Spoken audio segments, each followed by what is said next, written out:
The following is a class on the Bhagavad Gita as it is, chapter number 6, text number 19, given by His Grace Sriman Sankarshan Das Adhikari, recorded on May 15th, 2008, in Kaunas, Lithuania. So once again, I'd especially like to welcome those of you who are here for the first time.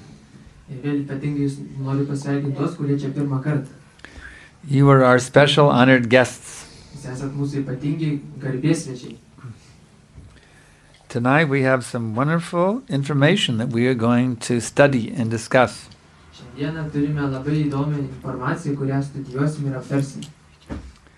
This is from the ancient Vedic wisdom. It is called the Bhagavad Gita. And it's an amazing, amazing book. It is the most relevant knowledge. How to become completely happy and free of all anxiety.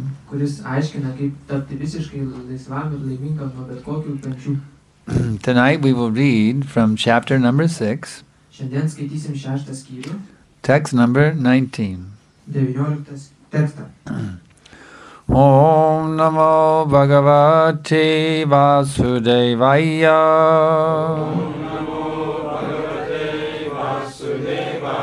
Om Namo Bhagavate Vasudevaya.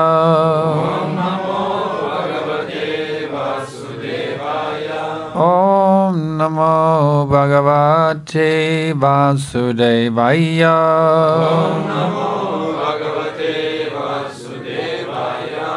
Yata Dipo Nivatasto Nengate Sopamasmrita Yogino Yachachitasya Yunjato Yogamatmanaha Yata Dipo Nivatasto Nengate Sopamasmrita Yogino Yachachitasya Yunjato Yogamatmanaha. Translation. As a lamp in a windless place does not waver, so the transcendentalist, whose mind is controlled, remains always steady in his meditation on the transcendent self. Purport. A truly Krishna-conscious person, always absorbed in transcendence, in constant undisturbed meditation on his worshipable Lord, is as steady as a lamp in a windless place. Vertimas ir komentaras jo dieviškos malonės Šilos Prabhupados. Kaip žibinto liepsna nevirpa užuovėjoje, taip ir protas suvaldęs transcendentalistas visada išlieka ramus, mintis nukreipęs į transcendentinį aš. Komentaras. Tikrai įsisąmoninęs Krišna žmogus visada paniręs į transcendenciją, o nepaliaujama jo meditacija į dievinamą viešpatį tokia rami, kaip žibinto liepsna užuovėjoje. Vandeham Shri Guru Shri Jata Padakamalam Shri Gurun Vaishnavamscha Shri Rupam Sagrajatam Sagana Raghunatan Vitam Dham Sajivam Sadaitam Savadutam Parijana Saitam Krishna Chaitanya Devam Shri Radha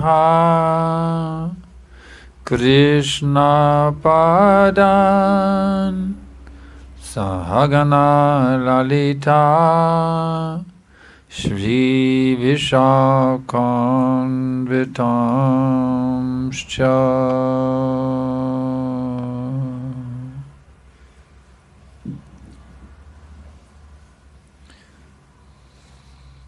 So, what is the meaning of this? Taigi kokia viso to prasmė? How does it relate to us? Kaip tai susijęs su mumis? What can we learn from these statements of Lord Krishna Ką mes galim pasimokyti šitų viešpaties Krišnos teiginių, to make our life better? kad pagerint savo gyvenimą? In other words, an intelligent person, Kitaip sakant, išmintingas žmogus he's always trying to improve his life. visada stengiasi pagerinti savo gyvenimą. So now you have come tonight for the Hare Krishna temple. Ir šį vakarą atvykote į Hare Krishna šventyklą. So we would like to make this evening worthwhile, that you got some benefit by coming here. Ir norime, kad jūs gautumėt kažkokios naudos atėję čia. So we would like to explain to you how this knowledge being spoken by Krishna in the Bhagavad Gita, Ir mes norim jums paaiškinti, kaip šitas žinojimas papasakotas Krišnos, when understood and applied, will have a very wonderful positive effect on your life. kai bus suprastas ir pritaikytas gyvenime, jis turės nepaprastai pozityvę prasmę jūsų gyvenime. Education is a very important part of human life. Žmogaus gyvenime labai svarbi dalis yra išsilavinimas. In the very beginning, the parents educate the child. Pačioj pradžioje tėvai išauklėja vaiką.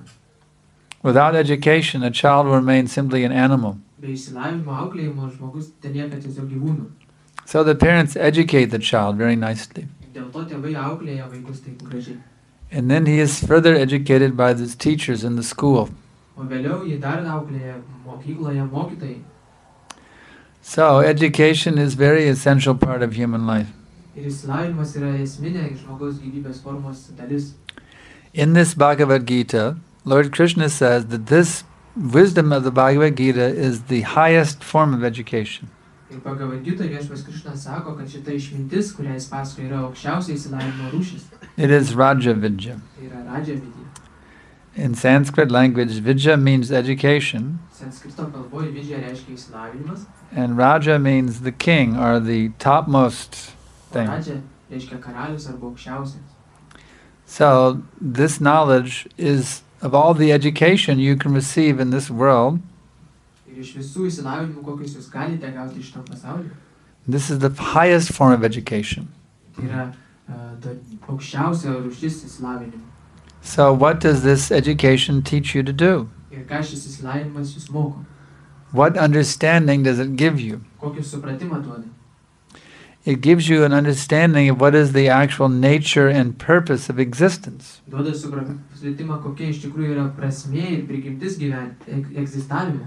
This education is not being given anywhere else. Ir šio išsilavinimo niekur kitur neduodama.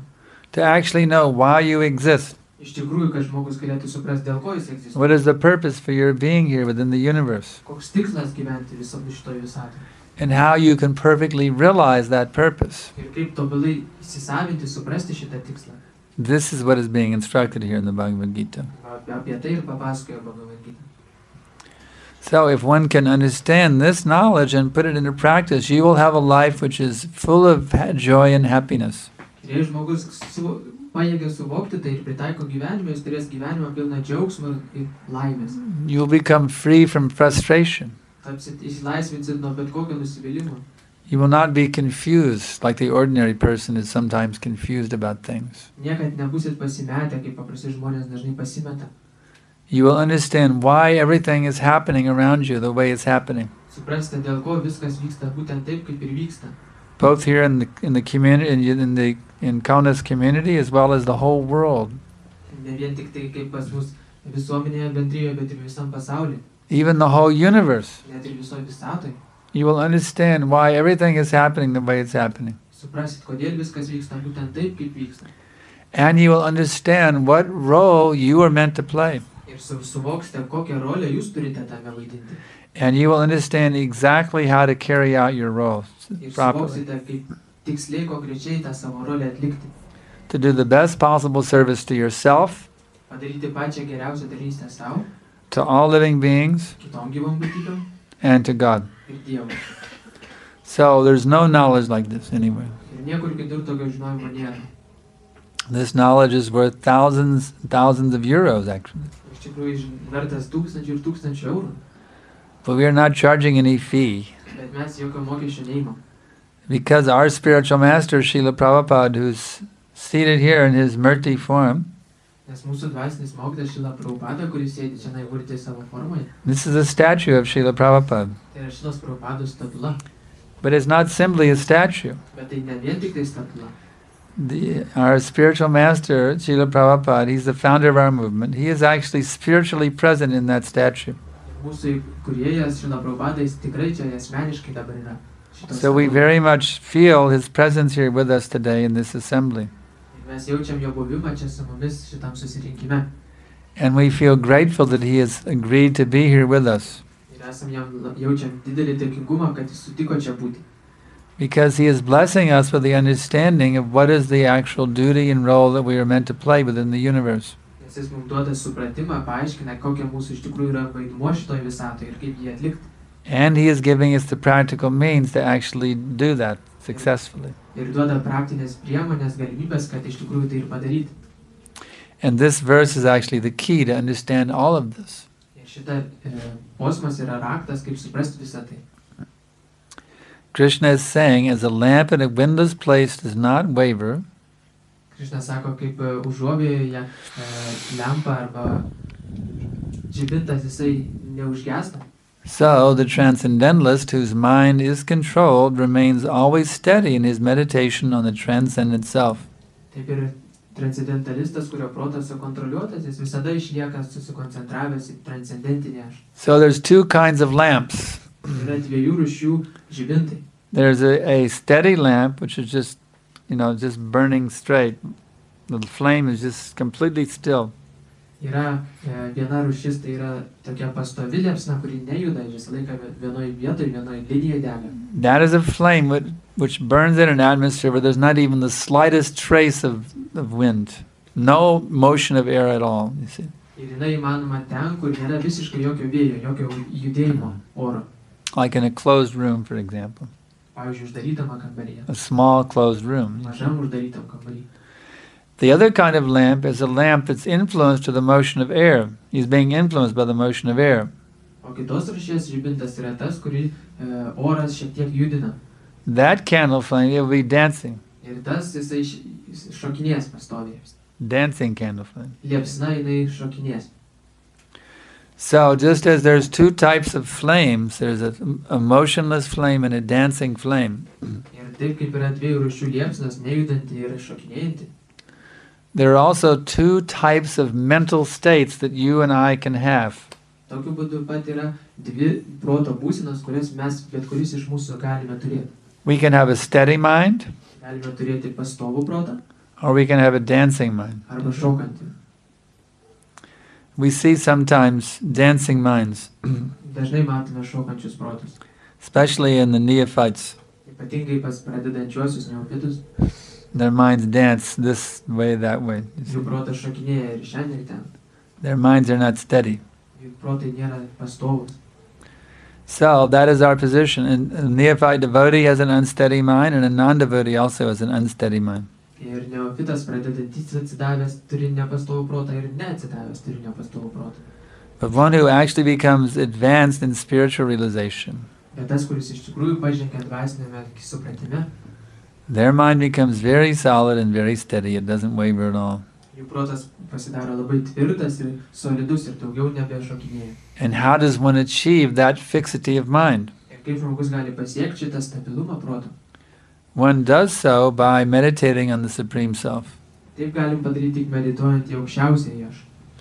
We are not self-manifested beings, Mes nesam patys savaime atsiradę būtybės, that I exist because I chose to exist. kad mes nebeegzistuojam, nes norim to ir kad egzistuojam. Our existence depends upon another being who is manifesting us from himself.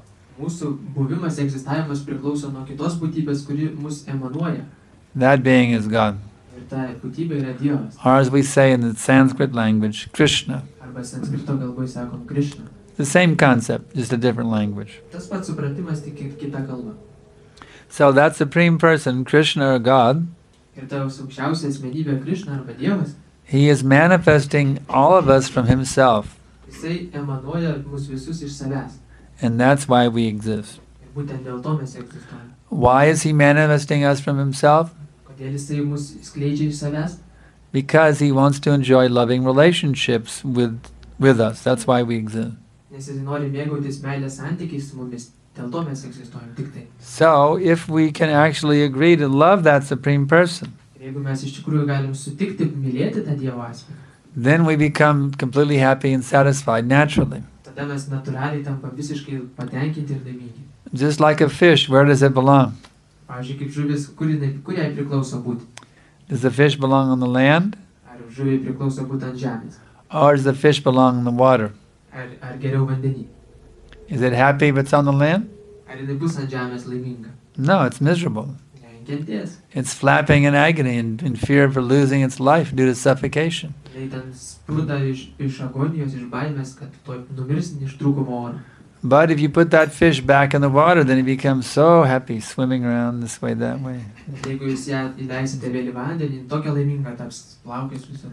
So, our natural habitat is to have a loving relationship with that Supreme Person. Ir mūsų natūralus veikimas gyvenime, tai yra turėti meilės santykius su tuo aukščiausiu Dievu. When we have that loving relationship with Him, then we become very satisfied naturally. Ir kai mes turim tos meilės santykius su juo, mes natūraliai tampam labai patenkinti. And our mind becomes very, very solid and steady. Ir protas tampa labai labai solidus ir pastovus. Not a dancing mind. Nešokinėja daugiau. But if we don't have that loving relationship with that Supreme Person, Bet jeigu neturim tų meilės santykių su aukščiausia asmenybė, if we are not selflessly giving ourselves to that Supreme Person, jeigu nesavanaudiškai netiduodam savęs tai asmenybei, then instead of being selfless, we are selfish. vietoj to, kad būtumėm nebe savanaudiški, mes Selfishness is a tendency to try to make yourself God, actually. Savanaudiškumas tai yra tiesiog tendencija save patį padaryti Dievu. In other words, if you're being selfish, that means you're trying to make yourself the center of the universe. Kitaip sakant, jeigu jūs būnat savanaudžiai, reiškia, jūs patys norite tapti visatos centrais. Instead of accepting God as the center of the universe, you're trying to make yourself the center of the universe. Vietoj to, kad priimtumėt Dievą kaip visatos centrų, patys bando tokiais tapti. In that artificial position, like a fish out of water, Ir tokioj dirbtinoj padėty, kaip žuviai ne vandenį, your mind will never be steady. jūsų protas niekad nebus pastovus. Because instead of accepting the actual position which will give you happiness, which is subservience to the Supreme Being, Ir vietoj to, kad priimti tą padėtį, kuri jums suteiktų laimę, būti tarnu viešpaties. you try so many ways to be the Supreme yourself and enjoy in that way. Bandote tiek įvairiausių būdų patys būti dievais ir mėgautis tokiu būdu. But none of them work because they're all artificial. Bet nei vienas iš jų neveikia, nes visi jie dirbtini. Therefore you go jumping from this thing to that thing, this thing to that thing, jumping, jumping, jumping like a monkey going from one branch to another. Ir dėl to šokinėjame nuo vienos šakos ant kitos kaip beždžionės. And that's called a dancing mind, you see. Tai vadinasi šokantis protas. It cannot fix. Negali susikoncentruoti. So, how does one come to that state of consciousness Kaip žmogui iki tos sąmonės lygio pakilti, where one's mind is indeed solidly fixed? kur jo protas iš tiesų yra tvirtai įsitvirtinęs. That is the science that we're teaching you here at the Hare Krishna temple. Tai yra tas mokslas, kurį mes čia šitoje šventyklėlėje jūs mokom. That is the science that is being taught in these books we have available for you. Ir šitose knygose, kurios galite įsigyti irgi. So if you will study these books, Jeigu mokysitės šitų, if you will come to hear the classes given at this center, jeigu ateisit klausytis paskaitų, čia skaityti. and if you will take instructions from the devotees Ir jeigu klausysitės atsidavusių pamokymų, on how to practice this science of Krishna consciousness, kaip praktikuoti šitą Krišnos sąmonės mokslą, then your mind will become completely steady, tada jūsų protas taps visiškai įsitvirtinęs. because you will learn the art of how to selflessly connect yourself with the Supreme Person in a pure loving relationship. Nes jūs išmoksite, kaip visiškai nesavanaudiškai sujungti save su aukščiausiu Dievu. And you will get so much pleasure from that loving service to the Supreme Person Ir jūs tiek daug malonumo jausite taip nesavanaudiškai tarnaudamas aukščiausiam Dievui, that you will gradually lose interest in all varieties of selfish so-called pleasures. Kad palaipsniui jūs visiškai prarasit bet kokį susidomėjimą taip vadinamais malonumais savanaudiškais. They just won't appeal to you anymore. Tiesiog jums visiškai daugiau neteiks jokio impulso. Because you will realize that even though they appeared to be very pleasurable, they were nothing but sources of misery. Nes jūs suvoksit, kad nors jie ir atrodo kažkokie džiaugsmo šaltiniai, jie paprasčiausiai yra kančių šaltiniai. So therefore we encourage you to seriously pursue this pathway. Ir mes jūs raginame rimtai imti šito kelio. Study this philosophy very carefully. Labai atsargiai studijuoti šitą filosofiją. And if you do so, we are sure and certain that you will find it to be very sublime philosophy. Ir jei tai padarysit, garantuojam, kad tai suvoksit, ant kiek tai yra. And if you would like to be a little more daring, then try following it also a little bit. Ir jeigu suvoksit ją, ir tada šiek tiek ir sekite ją. And see what the result is. Ir tada pažiūrėkit, koks rezultatas. We can guarantee you, if you will try practicing Krishna consciousness, that you will be absolutely amazed at how happy and how full of love you will feel. Ir mes garantuojam, kad jeigu praktikuosit šitą Krishna sąmonę, tai nustebsite, kiek džiaugsmingi, laimingi ir pilni laimės būsite. So I thank you all very much for your kind attention. Ir dėkoju jums labai už jūsų tokį nuostabių And dėmesį. now I can ask if there are any questions. Dabar noriu paklausti, ar yra klausimų. Yeah. Sometimes we see the intellectual people in this material world who are not devotees, but they have such a kind of steady consciousness. What is the difference between Krishna consciousness steady? You do not know what is steady. Kartais matome, kad net yra tokių intelektualių žmonių pasaulyje, istorijoje, kurie iš tikrųjų atrodo pastovus savo sąmonėje, pastovus savo veikloje ir taip toliau. Ir kuom skiriasi jų pastovumas nuo žmogaus Krishna sąmonėje pastovumo? There are three modes of material nature. Yra trys materialios gamtos būdos. Goodness, passion, and ignorance. Dorybė, aistra ir neišmanymas. Those who are more sattvic, they are more steady than those who are rajasic or tamasic. Tie, kurie šiek tiek daugiau darybės turi, jie labiau įsitvirtinę pastovus negu rajasikai ir tamasikai. But they are still tinged by passion and ignorance. Bet jie vis tiek šiek tiek yra, bent jau šiek tiek yra For someone who's in the mode of passion, a sattvic person may appear to be very steady. Tam, kuris yra aistros gunoje, kažkas, kuris yra darybės gunoje, gali pasirodyti labai pastovus. For someone on the transcendental platform, he can see how unsteady they actually are. Bet tam, kuris transcendentinėme lygyje, jisai mato, kaip iš tikrųjų jie dar nėra pastovus visai. So the point is, they may appear to be steady, they are more steady than those who are rajasic and tamasic. Ir taip, jie yra labiau pastovus negu tie, kurie aistro ir neišmanime.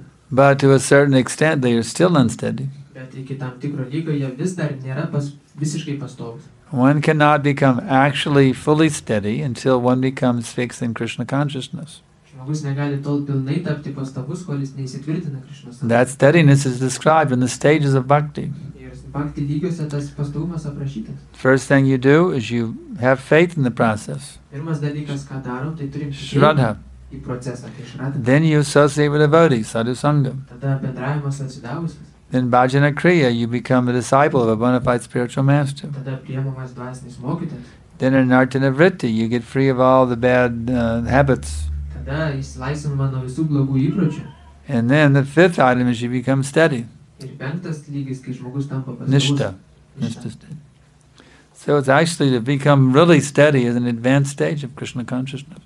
Ir iš tikrųjų tapti pastoviu, tai yra labai aukštas Krishna sąmonės lygis. People may appear to be very steady, Žmonės gali atrodyti labai įsitvirtinę but it's a pastovus. facade, it's not real. Bet tai tiesiog šou, tai nėra realu. Questions more? Daugiau klausimų?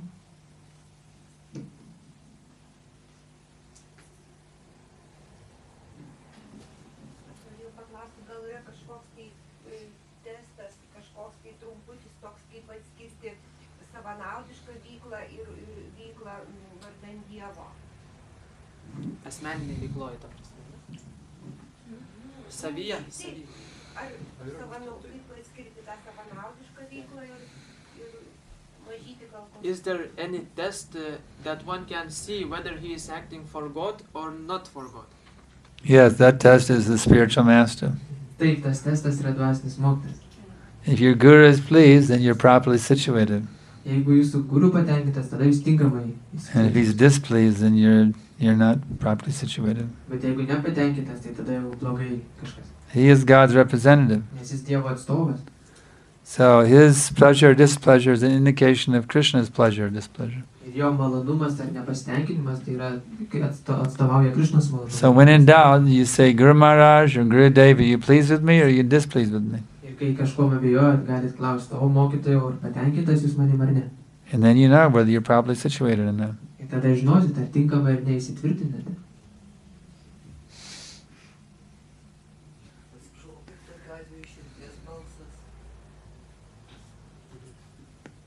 And in such a occasion, what then is a heart, a sound of heart? How to say? Words of our heart. Voice of our heart. Well, the heart, if a highly advanced devotee can listen to the voice of the heart.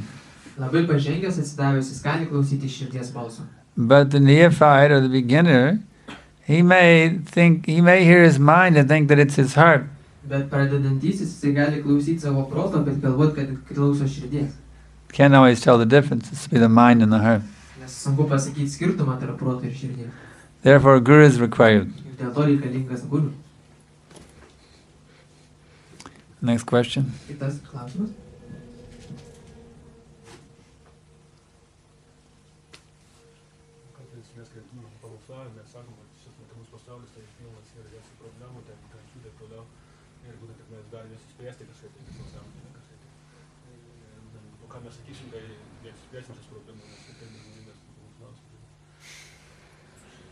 Žmonėm, kad įspręsim, ar ne? Sakom, kad Lithuanijos daug problemų, viską, bet Krišnų sąmonė gali kaip ir pamatyti tas problemas. Kas bus, kad jų nebelys tų problemų? Sometimes we preach that there are so many problems in this material life and therefore one should practice Krishna consciousness. But what will happen if these problems will disappear? Will they be inspired to practice it? These problems will not disappear unless they come to Krishna consciousness. Ir šitas jų problemas nepradings tol, kol jie neateis į Krishnos sąmonę. The problems are birth, death, old age, and disease. Nes yra tokios problemos kaip gimimas, mirtis, senatvė. There's no amount of scientific progress that will get rid of birth, death, old age, and disease. Ir joks materialus mokslas, pažanga neišsaugos nuo to, neapsaugos. There's only one way to conquer, and that's to surrender to Krishna. Yra tik vienas būdas tai nugalėti, atsiduot Krishnai.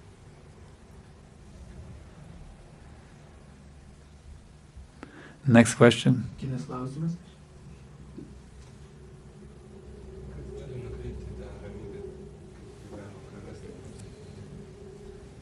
How can one lose that peace and steadiness? How you can lose the steadiness? Well, actually, you've already lost it. Now it's a question of how to get it back. Iš tikrųjų, mes jau praradom, dabar tik klausimas, kaip sugrąžinti. We lost it because we foolishly became envious of God. Mes praradom, nes kvailai tapom pavydus Dievui. In the beginning, we were totally dedicated to God. Pradžioj buvom visiškai atsidavę Dievui. But we thought, well, why should I worship Him? Why not I be the one who gets worshipped? Bet atėjo laikas, kai pagalvojom, kodėl aš jį turiu garbinti, gal aš geriau būsiu garbinam. So we gave our position in the spiritual, our wonderful, steady, happy position in the spiritual world. We gave it up. Ir mes savo tą nuostabią laimingą padėtį dvasiniam pasaulyje atmetėm. We came to a world where we can think that I am God. Ir atėjom iš tą pasaulį, kur turim galimybę galvot, kad aš Dievas. And that's when our unsteady life began. Ir čia mūsų nepastovus gyvenimas prasidėjo. So the way to get, that's the thing, envy spoils the steadiness, you see. Ir šitas pavydas, jisai sugadina šitą pastovumą. As soon as you become envious of God, you have an unsteady mind immediately. Kai tik tai įsiugdote pavydą Dievui, iš karto nepastovų protą gaunate. That's why we learn how to appreciate God. Todėl mes mokomės, kaip vertinti Dievą. And not be envious of Him. Ir nepavydėti jam. We bow down to Him, we sing His name, Lenkiamės ir dainuojam jo vardą. we describe His glories, Jo šlovę apipasakojam. we study His teachings. Jo pamokymus mokomės. We do everything we can to develop loving feelings for Him and get rid of any kind of envy we may have to Him. For Him. Darom viską, kad įsiugdyt meilės jausmus jam ir atmest visą pavydą, kuris likęs dar. That's how we become steady. Ir taip tampam pastovus. If you're in love with someone, isn't your mind steady? All you can do is think of them 24 hours a day. Jeigu jūs kažką myli, tai jūsų protas natūraliai pastovus, jūs apie kitką negali galvoti tik apie jį.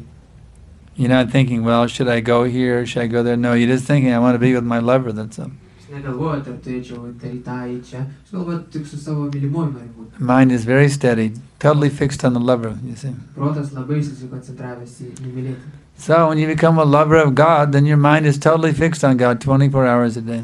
Kai jūs pamilstate Dievą, tai jūsų protas pilnai visą dieną susikoncentravęs į jį. It is called perfect steadiness. Tai vadinasi tobulas pastovumas. Questions more? Daugiau klausimų? Yes. Aš norėčiau iš tikrųjų paklausti apie neramų protą ir vis dėlto emocijas. Tai yra, ar tu turi nuraminti savo emocijas, ar tai turite omeny, tai yra emocijos tavo protas, ar vis dėlto protas, pavyzdžiui, man protas yra logika. Neramus protas, tai ką turiu omeny, aš nežinau, kad paaiškinti neramus protas, būtent protas. Skiriasi emocijos nuo neramus protas. Could you please explain what is exactly unsteady mind, and is there any difference between emotions and the unsteady mind? No, emotions, that is something different. Ne, emocijos tai yra kai kas kitko. Emotions are a natural thing. Emocijos tai yra natūralus dalykas. If your emotions are pure and they are selfless, then they are a symptom of a steady mind.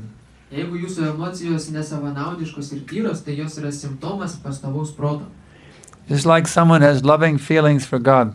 Kaip kad, pavyzdžiui, kas nors gali turėti meilės jausmus Dievui. Their heart is full of emotion. Jų širdis pilna tų jausmų emocijų. And such a person sees all living beings also as part of God. Ir jisai mato visas gyvos būtybės kaip Dievo dalelytės. So they not only feel emotions for God Himself, Ir ne tik Dievui jaučia tas emocijas. they also feel emotions for everyone, you see. Visas jas jaučia ir visiems kitiems. If such a person is speaking to you, then he will feel emotions for you while he is speaking to you. Ir jeigu tokia asmenybė kalba su jumis, jis jausia emocijas ir jums. He feels emotion for everyone, Ir kiekvienam jaus. and therefore he is completely steady. Ir būtent dėl to jis visiškai pastovus. It's not that to one person is a friend and someone else is an enemy. Ne tai, kad vienas žmogus draugas, kitas priešas. Because he has love for God, he sees everyone as part of God, and therefore he loves everyone. Kadangi jis myli Dievą, jis mato visus kaip Dievo daleles. Ir So visus such a person has more loving emotions in his heart than anybody else. Ir toks žmogus turi meilės emocijų daug daugiau negu bet kas kitas. He has an unlimited ocean of emotions within his heart, Turi be galo daug emocijų meilės savo širdyje. and his mind is perfectly steady. Ir jo protas visiškai pilnai sukoncentruotas. But someone who thinks, well, I have emotions for this person, I have positive emotions for this person, and negative emotions for that person. Ir jeigu kas nors galvoja, aš turiu pozityvius jausmus vienai asmenybei, o kitai negatyvius, Their mind is unsteady, jų protas tikrai neramus ir nepastovus. you see.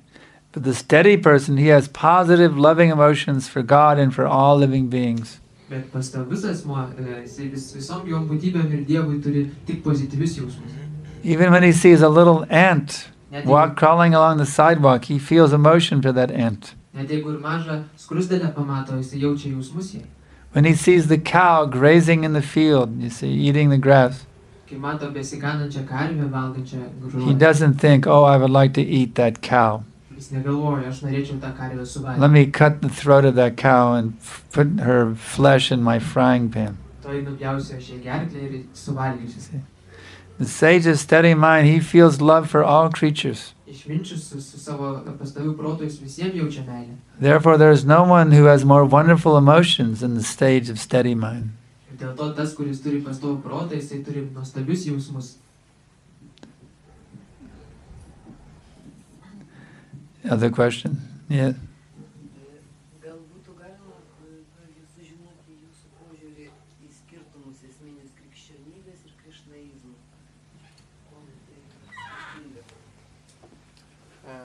Could you please explain your understanding of basic differences between Christianity and Hare Krishna? Actually, the pure form of Christ consciousness and Krishna consciousness is exactly the same. Iš tikrųjų, tyra Krišnos sąmonė ir Kristaus mokymas yra viena ir tas pats. that which was originally taught 2,000 years ago by Lord Jesus Christ and that which is taught in the Bhagavad Gita is exactly the same. Tas, kas buvo mokoma prieš 2000 metų Kristaus, nieko nekeičiant. Ir tai, kas Bhagavad Gita, yra lygiai tas pats. The only reason there appear to be differences is the modern day Christians are not strictly following what Christ taught. Ir vienintelė priežastis, dėl ko galima rasti skirtumus, tai tai, kad šiuolaikiniai kunigai neseka to mokymu. So the only difference is between Christianity. The only difference then is between Krishna consciousness and so-called Christianity. Ir vienintelis skirtumas tarp Krishna sąmonės ir taip vadinamos krikščionybės. Between Krishna consciousness and genuine Christianity, there is no difference. O tarp Krishna sąmonės ir tikros krikščionybės jokių skirtumų nėra. Only the imitation, counterfeit Christianity is different. Tik tai taip vadinama padirbta krikščionybė, jinai nesutampa. Questions more? Daugiau klausimų? Ką atsakyti tokiem žmonėm, kurie, pavyzdžiui, galvoja, kad negalima visiems įtikti, sako visiems neįtikti. Then what can we say to the persons who are telling us that it is impossible to be good for everyone? It is impossible for everyone to be good, like. You just have to be you to show them by example, of being good to everyone. Turite jam parodyti pavyzdį, pats būdamas visiems. That's all. You know, actions speak louder than words. Nes veiksmai kalba daug garsiau už žodžius. If you're fixed in Krishna consciousness, then you can be good to everyone. Jeigu jūs įsitvirtinat Krishna sąmonėje, gali būti geras visiems. And their arguments will just roll off of you like a drop of water on a lotus leaf. Ir jų argumentai jūsų visiškai nepalies, kaip kad vanduo nepaliečia lotoso žiedo. Jeigu aš sakydavau, kad jeigu mylėsi Dievą, tai tarnausi, mylėsi Dievą, tai atitinkamai mylėsi visus ir pats savo daugiausiai naudos ir visiems kitiems neši, tai teisingas būdavo pasakymas vienalgai. I told such persons that if you love God, then you will automatically give all good to others and for yourself. Is it correct? That's right. You told them correctly. Teisingai jam pasakė. Just like when you water the root of the tree, your water goes to every part of the tree. Lygiai taip kaip laistant medžio šaknis, po visą medį vanduo pasiskirsto. When you feed your belly, then that nutritional value goes to every part of your body. Kai pamaitinat savo pilvą, tada visas tas gyvybės jėga eina po visą kūną. So when you give your love to God, then your love goes to all living beings throughout the whole universe. Ir kai savo meilę skiria Dievui, ta meilė po visom gyvom būtybėm taip pat ateina. Next question. Kitas. Yeah. What is the function of the mind? Kokia proto funkcija? And it's described in the revealed scriptures in this way. Šventraščiuose paaiškinama taip. You, the living being, are the passenger. Gyva esybė yra keleivis. The intelligence is the driver. Intelektas yra vežikas. The mind is the driving instrument. O protas yra badžios. And the senses are the horses. O juslės yra arkliai. In other words, it's like a chariot. Kitaip kaip galim palyginti su karieta. You have the horses. Yra arkliai. There's the reins the driver holds, you see. Yra vadžios, kurias laiko vežikas. There's the driver and there's the passenger. Yra vežikas ir keleivis. So the horses are your senses. Taigi šitie arkliai yra jūsų juslės. The mind is the reins. Protas yra vadžios. The intelligence is the driver. Intelektas vežikas. And you, the living being, are the passenger. O jūs gyva būtybė esat keleivis. Questions more? Daugiau klausimų? Gal mokytojas galėtų kokią istoriją apie Krishną papasakoti? Could you tell some story about Krishna?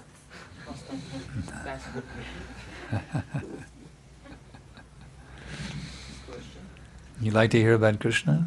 Norit klausyti apie Krishną?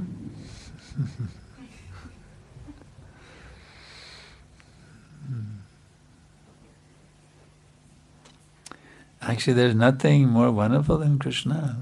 Iš tikrųjų nieko nėra nuostabiau už Krishną. He's the supreme personality of Godhead. Jis aukščiausias Dievo asmuo. And one day he and his cowherd boyfriends Vieną dieną su savo draugais, berniukais, karvių ganytojais, And they were playing in Vrindavan forest. Žaidė Vrindavano miške, As they did every single day. kaip ir kiekvieną dieną. Their mothers would pack their lunch in their lunch bags. You see.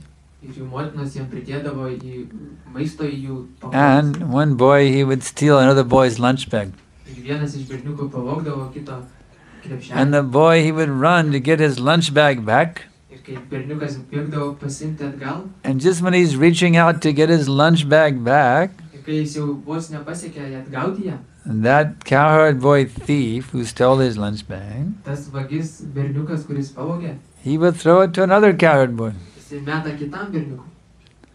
So in this way, they have sporting pastimes. The boys, boys how they like to sport. Ir tokiu būdu jie žaidžia, žinot, kaip berniukai žaidžia. Everyone, there's that competitive nature. Tokia yra, kaip sako, rungiamoji prigimtis. So they would play like that. Jie taip žaidžia. And so anyway, then finally they sat down to take their lunch. Ir galiausiai jie atsisėda valgyti.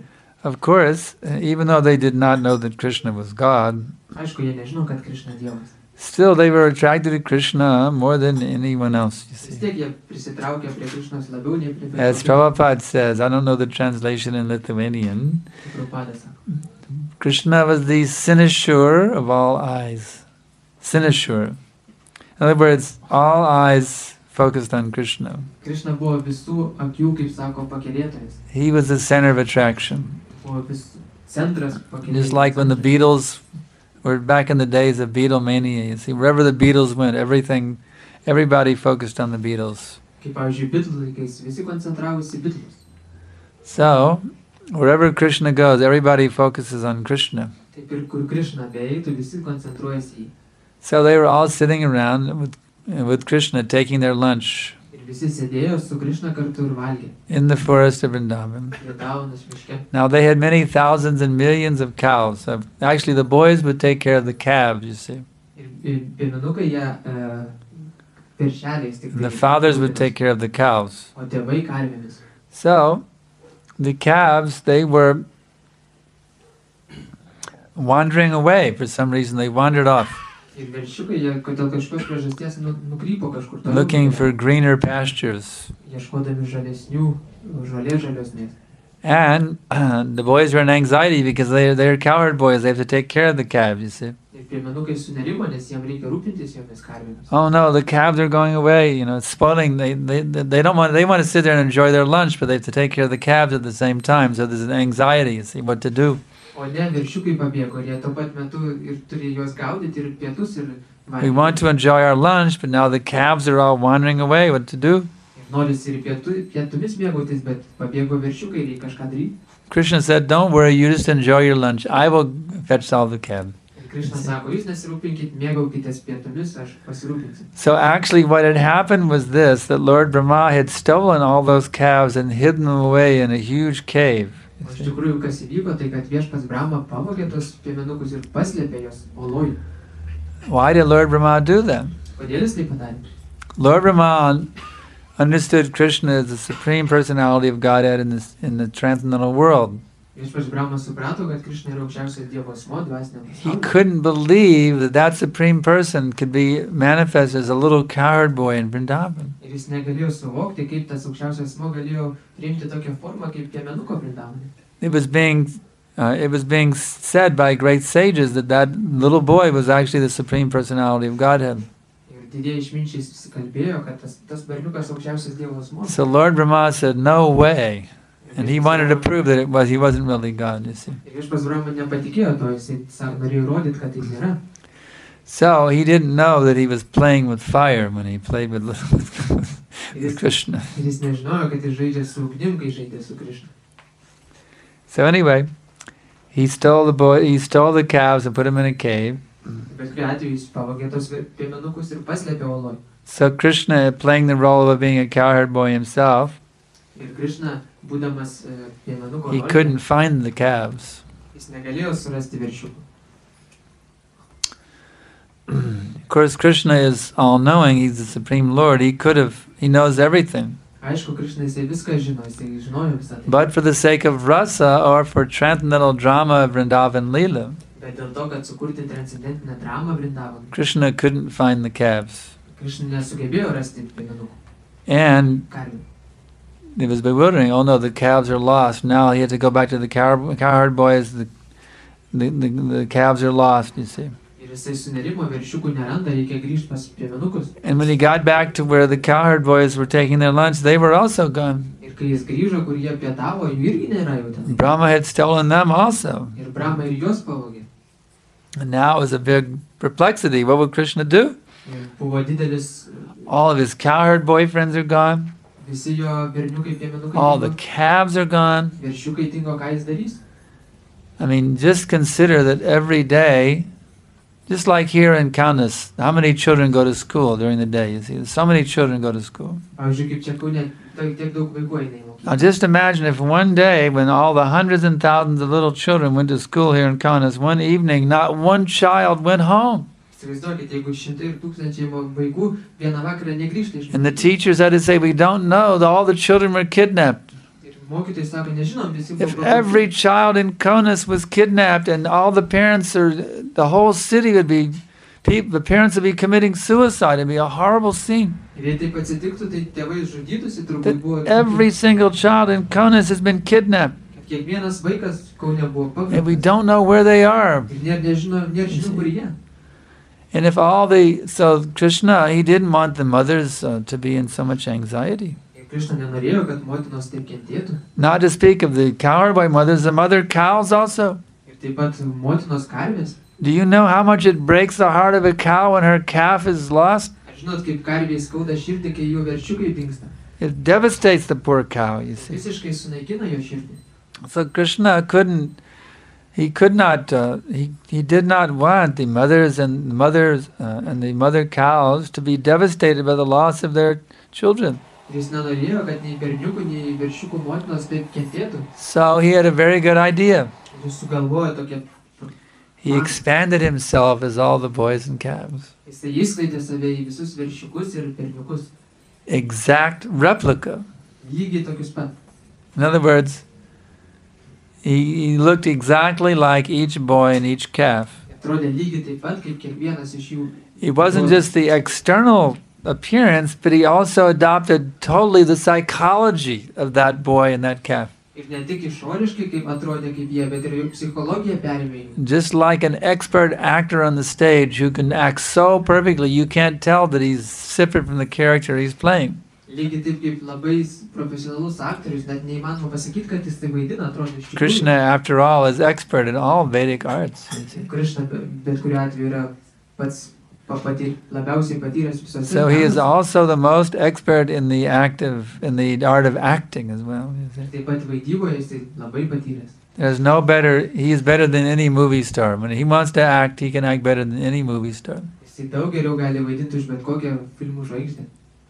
So Krishna perfectly duplicated the psychology, the subtle aspects of every single boy and every single calf, and they were millions of them. Ir buvo jų milijonai ir visų nukopijavo tiksliai subtilius ir grubius jų savybės.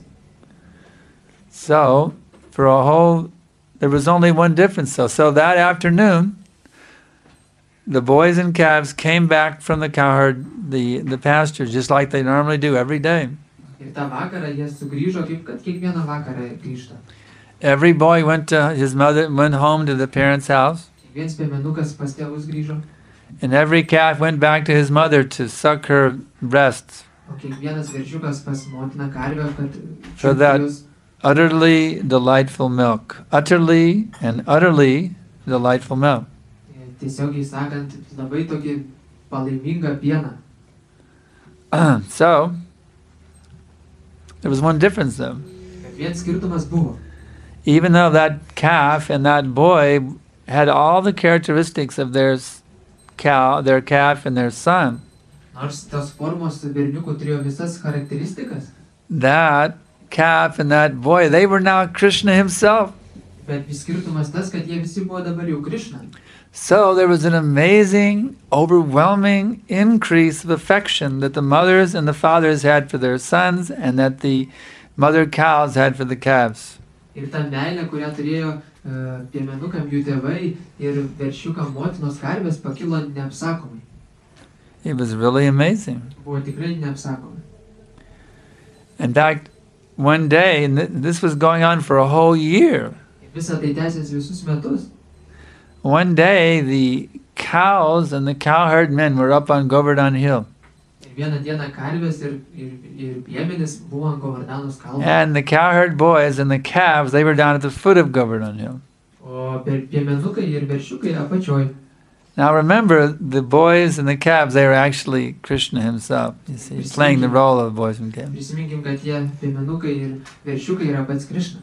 So when those mother cows up on top of Govardhan Hill, Ir kai tos motinos karvės ant Govardanos kalno, when they saw their calves down at the foot of Govardhan Hill, kai jos pamatė apačioj savo veršiukus, their motherly affection as a mother cow completely overwhelmed them, you see. jų meilės jausmai jam visiškai juos And all the mother cows went charging down Govardhan visiškai juos apakino ir jos pradėjo nuo Govardano lėkti tiesiog, to be with their calves. kad susitiktų su savo veršiukais. And the cowherd men didn't know what was going on with the cow.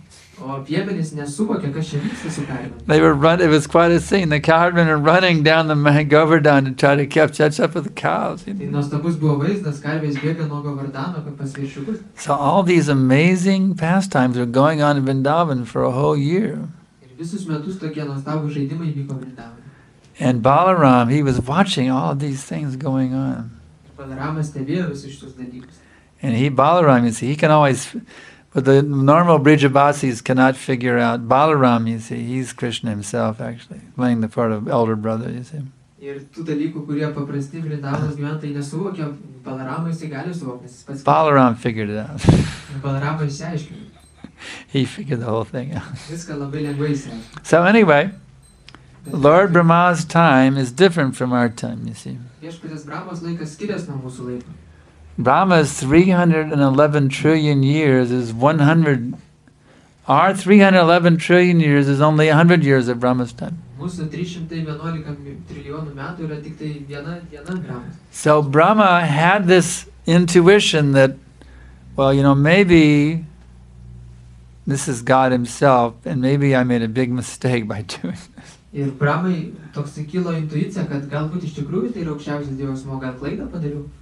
So he, a moment for Brahma, he came back a moment later to see what had happened after he played this trick Ir Brahmai tai truko akimirką ir po jos jisai sugrįžo pažiūrėti, kas atsitiko. of stealing all the boys and calves. Pavogus visus veršiukus ir He thought, maybe I didn't really do the right thing here. Let me see what happened by my little trick I played on the Brijavasis. jis pagalvojo, gal aš kažką ne taip pasidariau, reikia patikrinti, kas čia dabar atsitiks. So a moment later of his time, which was a year later of Earth time, Ir jo laiku akimirką praėjo, o žemėje jau metai, he came back to see what was going on in Vrindavan. You see. jisai sugrįžo pažiūrėti, kas vyksta Vrindavane. And he couldn't believe it. Ir negalėjo patikėti. He knew that he had all the boys and calves hidden away in that cave. Jisai žinojo, kad jis paslėpė visus berniukus. He knew for certain they were there locked inside the cave. Jis tikrai žinojo, kad jie ten užrakinti. And he came and there they all were. Bet jis atėjo ir visi jie čia sugrįžo. He couldn't figure out what is going on here. Negalėjo suvokti, kas čia vyksta. I have stolen all the boys and calves, but they're still here with Krishna. Aš juk pavogiau visus berniukus, viską, o jie Of course, Krishna, he didn't show externally, but Krishna was having a big laugh at this time, Aišku, Krishna išoriškai neparodė, bet knowing what what was going on in Brahma's mind, you see. jis labai buvo viduj juokingas, jau juokėsi labai iš Brahmos. But Krishna really wanted to teach him a good lesson. Bet Krishna jį tikrai norėjo pamokyti gerą pamoką. Krishna decided he would have even more fun. Jisai pagalvojo, reikia dar šiek tiek. So while pasiekti. Brahma is looking at all these cowherd boys and all the calves, you see, trying to figure out what is going on here, Ir kai Brahma žiūrėjo į tos veršiukus ir Krishna transformed all the boys and calves into four-armed Vishnu forms, Krishna pavertė juos visus į keturankius Višnu. just to blow. I don't know what you say in Lithuanian. We have a saying in English: "Blow your mind." Kad visiškai netektų amo Brahma. Just to completely blow Brahma's mind. Kad visiškai Brahma netektų amo. Krishna transformed all the boys and calves into four-armed Vishnus. Krishna pavertė visus jos į keturankius. And Brahma just, he absolutely can't understand what is going on here. Brahma visiškai nesuvokė, kas čia vyksta dabar. And he finally realized what was going on, and he just fell down at Krishna's feet and begged forgiveness. He was crying. He actually bathed. He did an abhishek of Krishna's lotus feet with the tears from his eyes, you see. And he has a lot of tears, you know, he has 8 eyes. So Krishna had quite a tear bath abhishek of his lotus feet by the tears of Brahmaji. In fact, Brahmaji not only bathed him his lotus feet with his tears, but he prayed like anything. There's a whole chapter of the Krishna book called Prayers by Lord Brahma.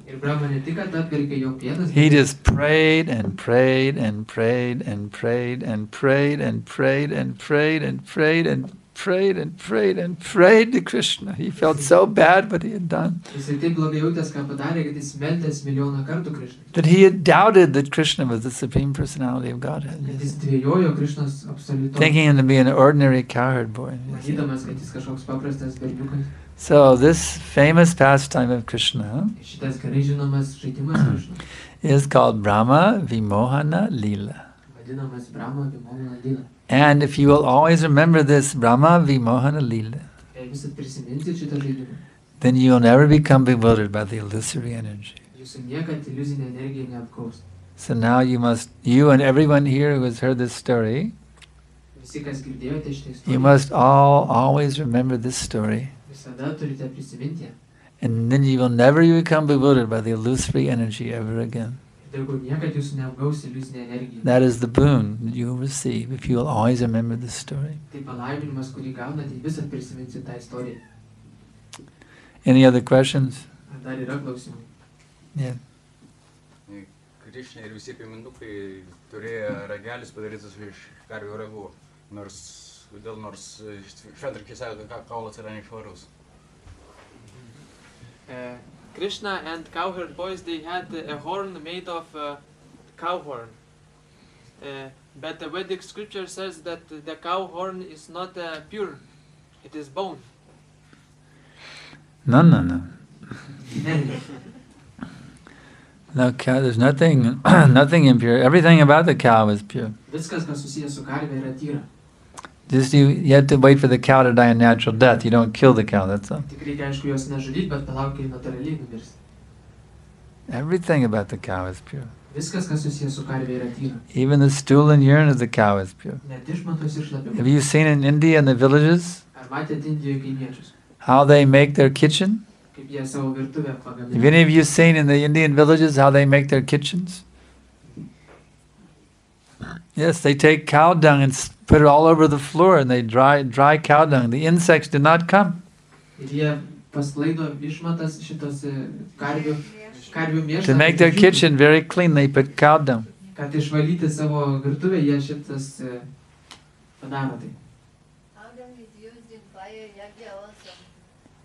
In the fire yagya?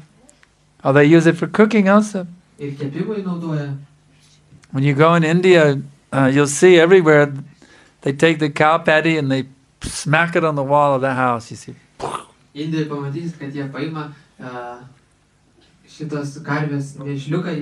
the cow passes the stool, they take that stool and they put it they smack it on the wall, you see, so it dries out in the sun. And it's the best fuel for cooking, better than wood. It doesn't stink. It burns very nicely. Cooks. It's the best fuel for cooking is cow dung. Everything about the cow is pure. Next question. Yeah. Thank you very much for coming. Okay.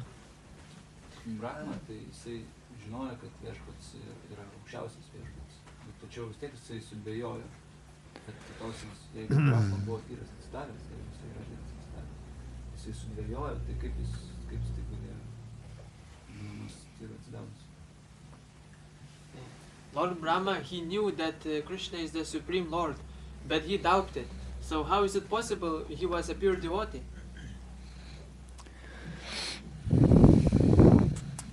These are pastimes of Krishna. Even Arjuna, he appeared to be in a state of illusion.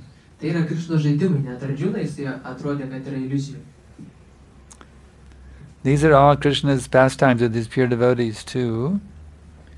Tai Krishnos žaidimai su savo tyrais atsidavusiais. Krishna's pleasure, for one thing. Vienas dalykas Krishnos malonumui. Just like Jai and Vijay, they are devotees, but they played the role of demons. Kaip kad ir Jai ir Vijay, jie atsidavė, bet jie užėmė So Krishna could have some fun. Krishna likes to kill also, you see. Kad Krishna pasimėgautų, jis mėgsta žudyti. He takes pleasure from killing. Jam patinka žudyti. But in the spiritual world, you can't kill anybody. There's nobody, they're all devotees there. Bet dvasiniam pasaulyje nėra ką žudyti, visi atsidavė. So, Krishna comes here, when he feels like killing, he comes to the mature world and kills some demons. Ir kai jis nori ką nors nužudyti, ateina į materialų pasaulį ir demonų žudo. But who's worthy of being killed by Krishna? These demons aren't worthy of being killed by Krishna Paprasti directly. demonai, jie neverti, kad būtų nužudyti Krishnos. So he has some of his devotees play the role of demons so he can kill them Ir todėl jo atsidavę veikia kaip demonai, kad jis juos nužudytų. as a pleasure pastime. Tai yra malonumui viešpaties. Next question. Kitas klausimas. Bet jeigu Krishna sukūrė demonus, tai jie reikalingi, tai kam jie žudyti? But if Krishna has created demons, then they have some purpose. Then why to kill them? Actually, those that like Jai Vijay, that is the pastime, so Krishna can kill them. They are not actually demons. Kas liečia Jai ir Vijay ir panašius atvejus, tai jie iš tikrųjų nėra demonai. Krishna tiesiog juos nori nužudyti kaip žaidimas toks. The demons of this material world, they become demons of their own volition because of their envy of the Supreme. Bet demonai šitam pasaulyje, jie patys tampa demonais dėl savo pavydo Dievui. There's a difference. Tai yra skirtumas.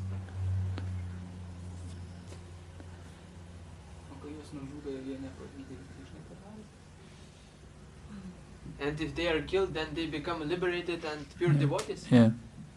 Taip, Yeah, generally the demons of this world are not directly killed by Krishna. taip, bet dažniausiai šito pasaulio demonai, jie tiesiogiai niekad nenužudo. Unless they become huge, powerful demons. Nebent taptų didžiuliais, galingais demonais. The ordinary run-of-the-mill, rinky-dink demons, Paprasti kasdieniniai demonai, they are killed by, automobile accidents, heart attacks, terrorist attacks, things like that, war, pestilence. nužudomi automobilių ar šitų avarijų ar širdies smūgių. They don't get directly killed by God. Netiesiogiai. They're killed by the material nature. Ne Dievo, bet materialios energijos. Only the big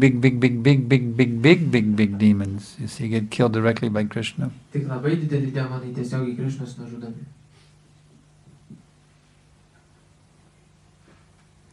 So you have two ways to get liberated, you see. Yra du būdai išsivaduoti. You become a pure devotee or you become a big demon. Bet tapti tyram atsidavusiam arba didžiam demonui.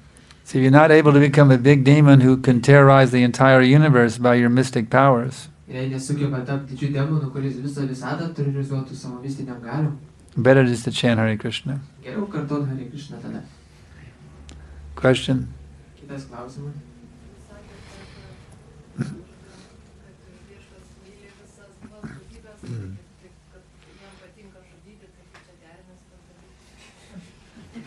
You said that the Lord loves all the living entities. So how can we? How it is compatible that He also likes to kill?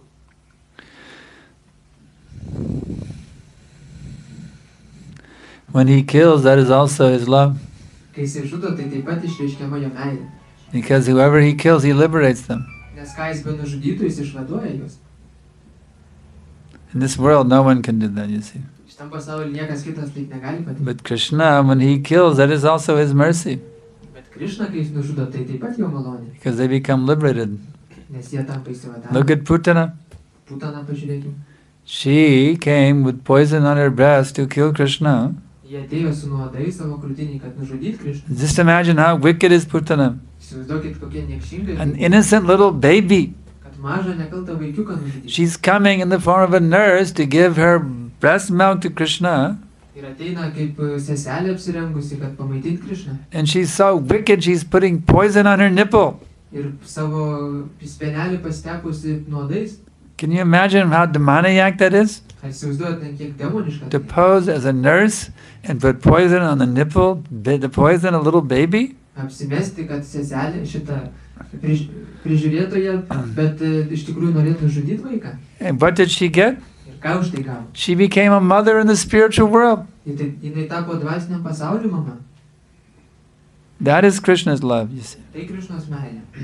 Because she came as mother, he ignored the fact that she came to murder him. She said, oh, this is my mother. She can become a mother in Goloka Vrindavan. Kadangi Krishna, nors jinai norėjo nužudyti Krishną, jis vis tiek ją priėmė kaip motiną, o jinai atėjo kaip mano motina, pamaitint mane.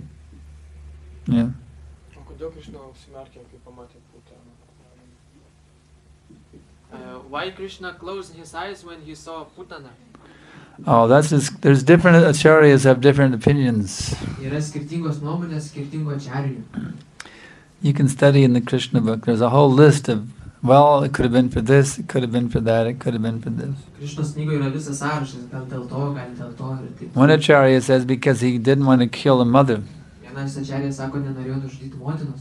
I mean, you know, a mother is worshipable. Nes motina visą laiką garbinta. You can't kill your mother. Negalima nužudyti motinos. So therefore he had to close his eyes. Todėl jis turėjo užsimerkti. So it is listed in Krishna book. You can study in Krishna book. The different reasons are given. Ten yra visas sąrašas, pamatysit, pastudijuokite. Different acharyas have different opinions of why he closed his eyes. Skirtingi acharyos turi skirtingus paaiškinimus. But there's one thing they agree on, Bet vienas dalykas visi sutinka. and that is that he closed his eyes. Kad užmerkė akis Krishna. Next question? Kitas klausimas. Yeah. What is the nature of our doubts? Your doubts are demons. Kokia yra dvejonių prigimtis? Dvejonės tai yra demonai. They have to be killed. Ir juos reikia nužudyti. Just like Arjuna, he had so many doubts. Kaip kad Arjuna turėjo tiek daug dvejonių.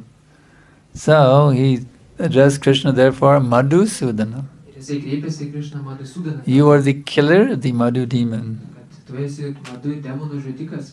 I have so many Madhus in my heart. Turiu tiek daug Madhu savo širdyje. I have, my dear Krishna, I have so many Madhu demons in my heart. My doubts are Madhu demons. Tiek šitų dvejonių kaip Madhu demonų mano širdyje. My heart is full of Madhu demons. Pilna šitų demonų. So you kindly be Madhusudana, you kill all these demons of doubt within my heart. Todėl prašau, būk Madhusudana ir nužudyk visus juos. Karpanya dosha pahata svabhava prachchami tvang dharma samudacheta yat shreyans yanishchitan bruhidan me shishyashtehang shadimang tvang prapanam. Now I am confused about my duty, Dabar aš nežinau, kokia mano pareiga. and I have lost all composure due to miserly weakness. Ir visiškai praradau bet kokią savitramdą dėl savo silpnumo. In this condition, I am asking you to tell me clearly what is best for me. Ir dabar prašau tavęs paaiškinti, kas man geriausia. Now I am your disciple and a soul surrendered unto you. Please instruct me. Dabar aš tavo mokinys, tavo atsidavus sielą, prašau pamokyk mane. Unless you take that mood of total surrender to the spiritual master, Ir jeigu nepriemat tokios nuotaikos visiškai I can guarantee you this. Galiu garantuoti. You will be haunted by so many doubts. Tiek daug dvejonių jums ateis į širdį. Until you can follow the footsteps of Sri Arjuna Tol, kol nepradėsite Arjunos pėdomai and fully surrender yourself to the bona fide spiritual master, ir pilnai atsiduoti tikram dvasiniam mokytojui. you will be plagued by so many doubts. Jūs būsite kankinamas tų daugybės dvejonių. So, fully surrender yourself. That's our philosophy. We must fully surrender ourselves, the lotus feet of the spiritual master. Tokia mūsų filosofija, būtina pilnai atsiduoti dvasiniam mokytojui. And we have to beg the spiritual master to destroy these demons of doubt within our heart. Ir turime melstis mokytojui, kad sunaikintų tas visas demonų širdį. He will be very happy to do that Ir būsite pats labai laimingas tai padarė. with the weapon of transcendental knowledge. Su transcendentiniu žinojimo ginklu. All doubts slashed. Visos dvejonės supjaustytos. Next question. Kitas klausimas. Yes. Kas yra tobulas žinojimas? What is the perfect knowledge? That is Bhagavad Gita, Raja Vidya. Tai yra Bhagavad Gita. That is the perfect knowledge. Čia yra tobulas žinojimas. But don't make it simply theoretical. Bet nereikia jo priimti vien teoretiškai. No, it's very nice knowledge. O tai labai geras žinojimas. I find it very interesting. Labai įdomus. No, you must make it real. Ne, reikia jį padaryti tikrų. You must practice this knowledge. Būtina praktikuoti šitą žinojimą. Otherwise you will lose it. Kitaip prarasit jį. If you don't use it, you will lose it. Jei nepanaudosit, prarasit. So this knowledge, you must put it into practice. Ir šitą žinojimą būtina panaudoti praktikoje. And then that is the perfection of this knowledge. Ir tada bus tobulumas šitą žinojimą. When you can practice it. Kai galite praktikuoti tai. Next question. Kitas klausimas. Yeah. How to practice about sadhana, maybe you can say something. Kaip praktikuoti sadhaną? Nu, jo, kaip tai gyventi, kaip praktikuoti. Could you give an explanation how to practice sadhana? Ar galite paaiškinti, kaip praktikuoti sadhaną? Yes, it comes in several stages. Taip, yra keli lygiai. This is given by Srila Rupa Goswami. Duoda Srila Rupa Goswami. The first stage is you must have faith in this process. Pirmas lygis turėti tikėjimą į šitą procesą. The second stage is you should associate with the devotees. Antras lygis reikia bendrauti su atsidavusiais. Whatever the devotees do, you should also do. Ką bedaro atsidavę, jūs irgi darykite. Chant Hare Krishna. Kartokite Hare Krishna. Give up sinful life. Atmeskit nuodėmes. Take prasadam. Valgykit prasadą. Chant and dance in ecstasy. Ir dainuokit ir šokit ekstazį. You do the same thing the devotees are doing. Darykit tą patį, ką ir atsidavę. They say, when in Rome, do as the Romans do. When in Rome, do as the Romans do. Kai esi Romoje, daryk kaip ir visi romėnai daro tą patį. So, when in ISKCON, do as the ISKCONites do. Kai kaip ISKCON esate, darykit taip, kaip ir ISKCONiečiai daro. And by that, you will understand, well, then I have to have a guru, because that's what the ISKCON people do. They accept a guru. Ir tokiu būdu suprasit, kad reikia turėti guru, nes visi ISKCONiečiai turi guru. And then the spiritual master then will engage you, will train you how to become a pure devotee. Ir tada dvasinis mokytojas užims ir pamokys jūs, kaip tapti tyru atsidavus. He will personally instruct you in pertinent details of how you can become fixed in Krishna consciousness. Ir asmeniškai jums paaiškins ir pamokys, kaip galite įsitvirtinti Krishna sąmonėje. And in this way, gradually all the dirt in your heart will be removed. Ir palaipsniui tokiu būdu visas purvas širdyje bus pašalintas. You become solidly fixed and steady in Krishna consciousness. Tapsite solidžiai įsitvirtinęs Krishna sąmonėje. And you will get a very sweet, sweet taste of Krishna consciousness. Ir gausite labai saldų skonį Krishna sąmonėje. You become very, very attached to Krishna. Jūs labai prisirišite prie Krishna. You'll have ecstatic emotions awakening within your heart. Jūsų širdie kils ekstatinės jausmai. And you will achieve pure love of God. Galiausiai pasiekite tyrą meilę Dievui. This is how the process works. Ir taip veikia šitas procesas. Question? In Bhagavad Gita, Krishna says that he is everywhere and everything is within him. But there is also another verse where he says that everything is in me, but I am not everywhere. Yeah. How to By me in this my unmanifested form, this entire universe is evaded. I am this way as Krishna described. Yes, so you have to understand that there is Krishna and there is the separated energies of Krishna. Taip, jūs turite suprasti, kad yra Krishna ir jo atskirtos energijos. So the separated energy of Krishna, they are also Krishna. Ir tos atskirtos Krishnos energijos taip pat yra Krishna. So in that sense, Krishna is everywhere. Ir žiūrint iš to taško, tada Krishna visur. But he has his separated energies, they are also considered different from him. Bet taip pat tos atskiros energijos taip pat laikomos ir skirtingos. So in that sense, he is not everywhere. Ir žiūrint iš tos prasmės, jis nėra visur. Just like the king, Kaip kad karalius, pavyzdžiui. by his influence and his power, he is present everywhere throughout the kingdom. Savo galia jisai visoje karalystėje yra. So because everywhere the people are obeying the king, Kadangi visur žmonės klauso karalius. everywhere they have pictures of the king, Visur turi karaliaus paveikslą. everywhere they are glorifying the king. Šlovina jį visur. Therefore, and his laws are posted everywhere. Ir jo įstatymai visur veikia. Everyone has to obey him in every corner of the kingdom. Visi privalo sekti jo nurodymais visoje Therefore, wherever you go, you feel how the king is present. Ir through his energy. But yet he is only personally present in his palace. So in the same way, Krishna is present only in the spiritual world. But he is also present everywhere through the diffusion of his diverse energies. But that same spiritual world manifests in the heart of his pure devotees. And he becomes fully present in the heart of all of his pure devotees.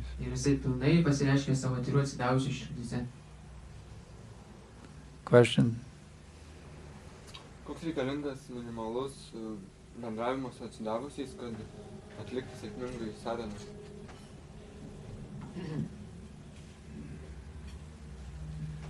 What is a minimum requirement of association with devotees to be able to perform sadhana nicely?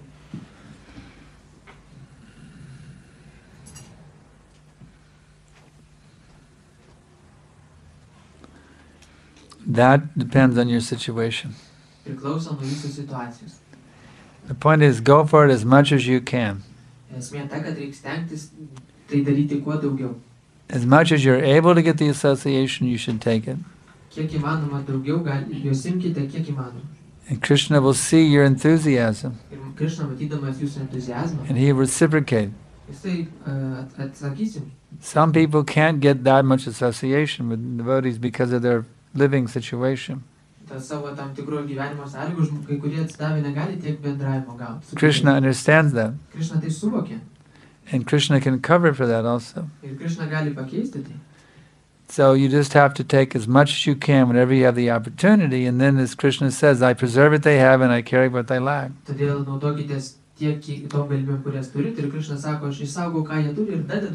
I will give you a graphic example in this connection. My godbrother named Shivananda Sen. He was an enthusiastic young brahmachari back in the early days of ISKCON. He went to Germany all alone to start our movement there. He had no money, he had no contacts. He was sleeping in a condemned building in Berlin, West Berlin. But with no association, but he was carrying on trying to establish the Krishna consciousness movement in Germany. And he was feeling very lonely there. Prabhupada wasn't there, there was no godbrothers, he was the only devotee in all of mainland Europe. There were some devotees in England, but he was the only devotee in the whole continent of Europe. One brahmachari all by himself.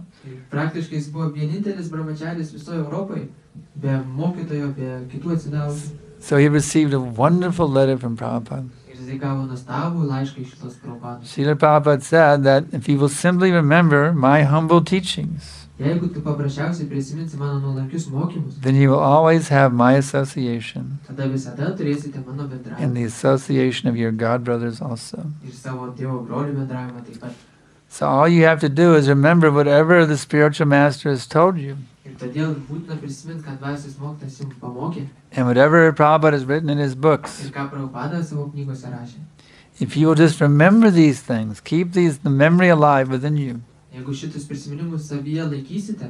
By listening to lectures, by reading the writings of the spiritual master, and by reading Prabhupada's books, then you will always feel how you're in the presence of the devotees.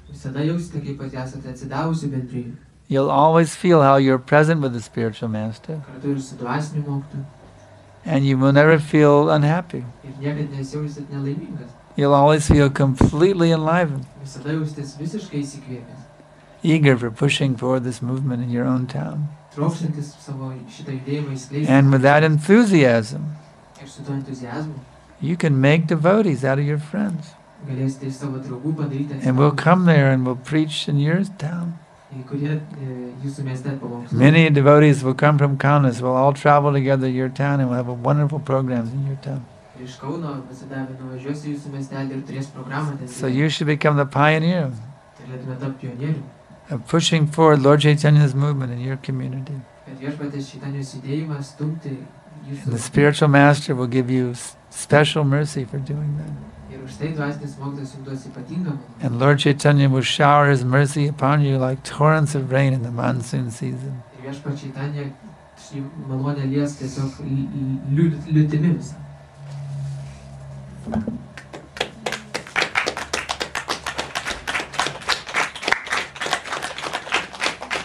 He's a very sincere boy. I met him at New Gokula and we've been in contact with him ever since. Labai nuoširdus berniukas Gokuloje mokytis jis sutiko ir nuo tada jis Through the email. per e-mailą. And then now he's come all the way to spend all this time with us here. So I'm so pleased with him. Ir jis atvyko čia dabar visą laiką su I'm mumis. very, very pleased with him. Mokytis labai patenkintas.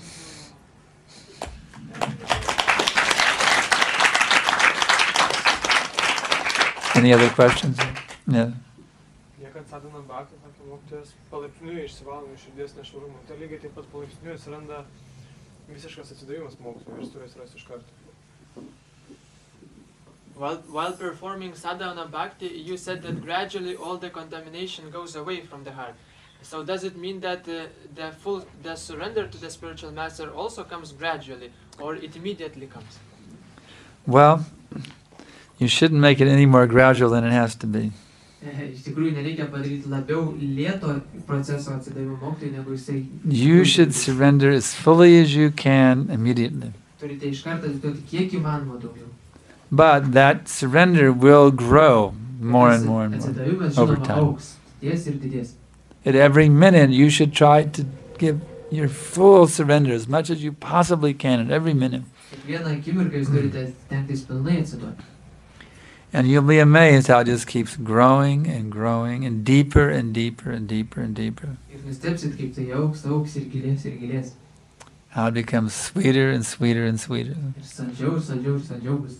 The more your commitment, the more your faith, the more your feelings of love for the spiritual master grow, you'll be amazed at how it expands unlimitedly.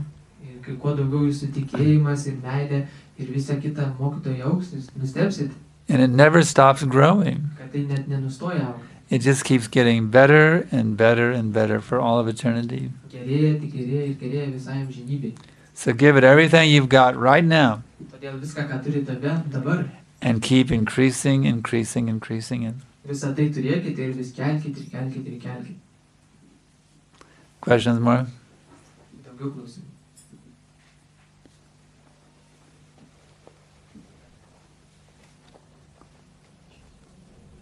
No? Okay. Dievai yra sakoma, kad mafija yra visur. Tai reiškia, kad jie myli Krišną, nes jeigu Krišna yra visur. Mafija yra visur. Yra posakis. There is a saying that mafia or criminality is everywhere, but Krishna says also that he is everywhere. Is there any connection? They are demons. And like demons. The mafia is only in the material world. Mafija, taip, jinai materialiam pasaulyje yra. There's no mafia in the spiritual world. Bet dvasiniam pasaulyje nėra jos. So even though the mafia may be all pervading in this material world, Ir todėl, nors mafija ir gali būti visur šitam materialiam pasaulyje, this material world is only 1/4 portion of the whole total existence. šitas materialus pasaulis tik 1/4 visos būties. So the mafia will always be smaller than the Krishna consciousness movement. Ir todėl mafija visą laiką liks mažesnė nei Krišnos sąmonės judėjimas. No matter how big they may get. They'll always be smaller than the Krishna consciousness movement. Nesvarbu, kiek išaugtų ta mafija, vis tiek bus mažesnė už Krišnos sąmonės judėjimą. Because we have the whole total existence. You see. They only have the 1/4 portion. Nes jiems priklauso visa būtis, o ne 1/4 tik tai. Any other questions? Bhagavad Gita teigiama, kad siela nesuvokiama ir aš šitą nesuvokiu. In Bhagavad Gita it is said that the soul cannot be understood, and I do not understand that. Well, that's the proof. Tai įrodymai.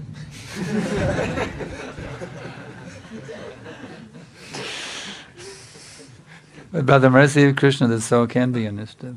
Bet Krišnos malonės dėka jinai gali būti suprasta. With your mind, you will never understand. Su protu niekad neįmanoma suvokti. You simply have to awaken your spiritual consciousness. Paprasčiausiai reikia pažadinti savo dvasinę sąmonę. And then the nature will be self-evident to you. Ir tada ta prigimtis bus savaimingai rodanti visą tai jums. When you awaken your spiritual identity, then you will experience what you're trying to understand at every minute. Ir kaip atgaivinsit savo dvasinę prigimtį, jūs jausite tai. How do you understand the taste of water? Kaip jūs, pavyzdžiui, galite suprasti vandens skonį? I can describe it to you in millions of words, but that will never give you a full understanding. Galiu papasakoti jums apie tą skonį įvairiais žodžiais, bet nesuprasit vis tiek. But if you will simply drink it, you see, Bet jeigu paprasčiausiai atsigersit jo, then immediately you understand. iškart suprasit. So all you have to do is awaken your divine nature, that's all. Todėl viską, ką reikia daryti, tai prikelt savo And then you will have perfect understanding. dievišką prigimtį, tada gausit tobulą supratimą. Therefore you simply must chant. Todėl privalote kartu. Hare Krishna, Krishna Krishna, Hare Hare, Hare Rama, Rama Rama, Hare Hare. Next question. Kas yra ta likusi 3/4 būties, kas ten yra? What is the remaining part of 3/4 in the creation? Yes, and that is called the Paravyama, Taip, tai yra paragyma. spiritual sky. Arba dvasinis dangus. There are unlimited planets there which are inhabited with beings who have eternal youthful identities. Ten yra be galo daug dvasinių planetų su būtybėm, kurios yra amžinai jaunos. They live forever in youth. They never get old. They never get sick. Jie gyvena ten amžinai, jau būdami jauni ir nepasensta. There's no income tax. Nėra jokių mokesčių, There's no air pollution. nėra oro užterštumo, There's no cold winters. nėra šaltų žiemų. There's wonderful mango trees and papaya trees and banana trees and pineapples, everything, and it's a paradise. Yra nuostabūs vaisių medžiai, visko ten yra. And there's one planet which is very special out of all the planets, Ir iš visų tų planetų yra viena labai ypatinga planeta. and that's called the Krishna Loka planet. Jinai vadinama Krishna Loka. On the Krishna Loka planet, God himself hides his identity as being the supreme being. Nes ten pats viešpats, jisai paslėpia save, nuslėpia nuo kitų, kad jis pats yra aukščiausias dievas. He pretends that he's an ordinary villager, Ir tenai jisai elgiasi lyg paprastas kaimietis. just for the fun of it. Tiesiog, kad būtų džiaugsminga. Just like sometimes the movie stars, they're always being hounded by fans, you see. Lygiai taip pat kaip žvaigždės, kino žvaigždės, jos visą laiką apsuptos fanų. What do they call those photographers? Paparazzi? What is it called? Paparazzi. Huh? Paparazzi. Yeah, they're always being hounded by these photographers, and so sometimes they put on sunglasses and they hide their identity. Ir jie visą laiką persekiami tų paparacių iš žiniasklaidos ir už tai jie užsideda akinius, kad paslėptų save.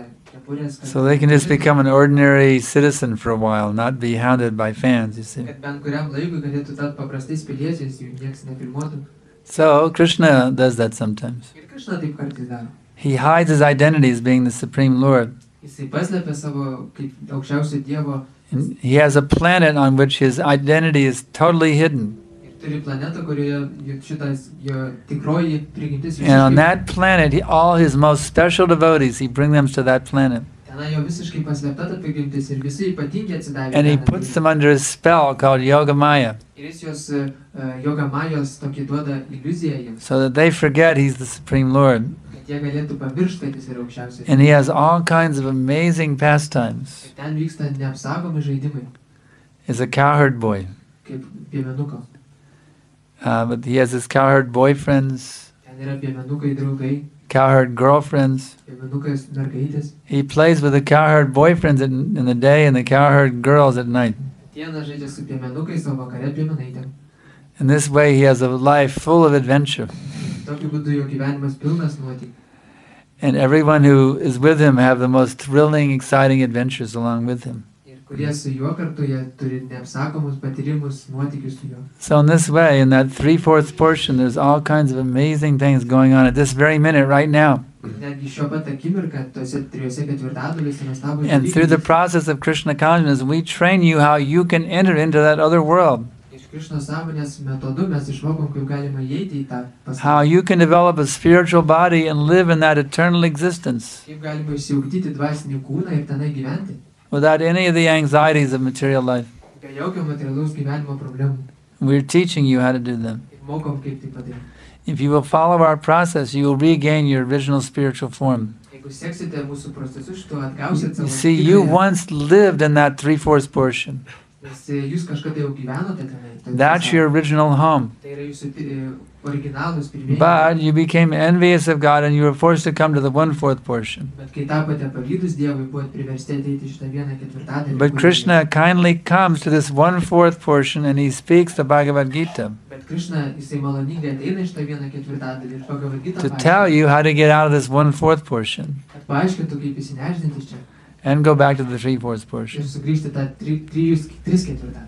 So we hope that you will take his words very seriously Ir mes tikimės, kad jūs jo žodžius labai rimtai priimsit and follow them carefully ir įdėmiai, atsargiai jais seksit, so that you can regain your original home in the 3/4 portion. kad atgautumėt savo būstą 3/4 pasaulio. The 3/4 portion is called the spiritual sky, Ir tie 3/4 vadinami dvasinis dangus, and the 1/4 portion is called the material sky. o 1/4 vadinama materialus pasaulis. Any other questions? Yes. Kodėl materialus pasaulis toks didelis, tiek daug vietos užima ir aš negalėtų būti biškį mažesnis? Ar sumažėti negalėtų būti? Kodėl jis užima 1/4 tiek daug vietos ir negalėtų jis užimti kaip nors biškį mažiau? Ar negalėtų jis sumažėti? Ar yra konstanta, ar jis gali sumažėti? Is it a constant number that 1/4 is material world and 3/4 spiritual world? Can it be changed? You want to change it? Ar norit pakeisti? If you can spread the Sankirtan movement all over the material world with great force, Jeigu po visą materialų pasaulį su didžia jėga galite skleisite Sankirtanos judėjimą, you can turn this material world into the spiritual world also. galite ir šitą materialų pasaulį paversti dvasinį. So why not try? Make the whole material world Krishna conscious. Tai kodėl nepabandyti padaryti viso pasaulio? In other words, this is the prison, you see. Kitaip sakant, čia yra kalėjimas. The 1/4 portion is the prison. 1/4 kūrinijos kalėjimas. And the 3/4 portion, that's the place, that's the area outside of the prison. O 3/4 tai laisvė, ne kalėjimas. But if you can make all the prisoners Krishna conscious, Bet jeigu visus kalinius padarysit Krišnos then the sąmonėje, government will unlock the gates. tada vyriausybė atrakins vartus And the prison will be as good as the rest of the kingdom. It won't be any different. ir kalėjimas bus tiek pat geras kaip ir laisvėje. So preach to the world. Todėl reikia pamokslauti daug kartų. Next question. Kitas. Yes. Sakysim, reiškia, tas dvasinis transcendentinis pasaulis yra tiesos pasaulis. O sakysim, netgi tarp bhakti jogos tradicijų kartais šimtmečiais vykdavo ginčai, kaip ten yra. Kaip yra dvasinė pasaulis? Taip, sakysim, jeigu tai žmonės, kurie pasiekia transcendentinį dvasinį pasaulį, turėtų būti viskas aišku. Reiškia, kodėl jie kartais ginčydavosi netgi tose pačiose kryptyse šimtais metų, kodėl taip, o ne kitaip. We know that spiritual kingdom is a place of truth. That there exists only true and there is no something imperfect. There is nothing imperfect. And so, but why we see that in history there are some Vaishnavas, perfect Vaishnavas, who had some disagreement with each another about the absolute truth. For example? Pavyzdžiui, kokie konkrečiai buvo. Dabar aš bijau suklysti, aš tiesiog vakar skaičiau, reiškia, knygą Akistata su mirtimi ir ten buvo diskutuojama, neatsimenu kokią tai temą, kad dvi paramparos, reiškia, bhakti jogos ginčijosi ten vos ne 100 metų. Aš bijau tos temos dabar liesnės. In a book, Second Chance, I have read that there were two paramparas who almost for 100 years had some disagreement. Which parampara? The four Vaishnava Sampradaya, you have it there? Just a moment. The four, yes. You find that and then we can comment on it. Find the exact quote and then we can comment on it. To surasti tikslo. Aš It will take some time. Yeah, you look for it, and then we'll answer it when you find it. Okay, next question. Kitą klausimą. Paklaus, pavyzdžiui, apie materialų pasaulį šiek tiek. Jeigu mes suvokiam materialų pasaulį, kuris išeina iš, nežinau, porų, ten daug visatų, čia milijardai galaktikų, tai čia tik tai viena visata, ar čia yra daugiau šiek tiek? Kaip ISKCON faktai tai interpretuoja? Kurie iš Mahavišnu išeina?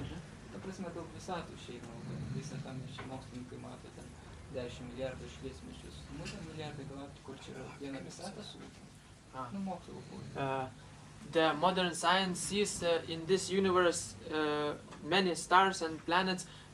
Is it the whole material creation, or is it just a part of the whole material? This is only what you see here. This is just a mustard seed in a bag of mustard seeds. That's all. Viską, ką čia matom, mes ir mokslininkai, tai yra tik tai kaip grūdelis, grūdų maiše. There's millions and billions of universes in the material world. Tokių visatų, kaip mes matom, aplink yra milijardai. What you see at night is only one of millions and billions of universes. Ir naktį mes matom tik vieną iš milijardų visatų.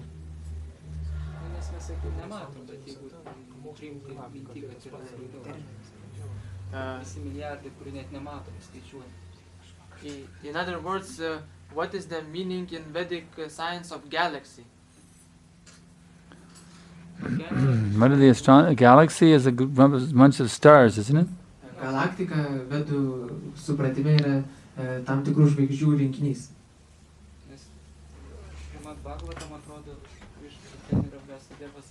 What is their definition? What does the scientists say galaxy mean? Ką mokslininkai sako, kas yra galaktika?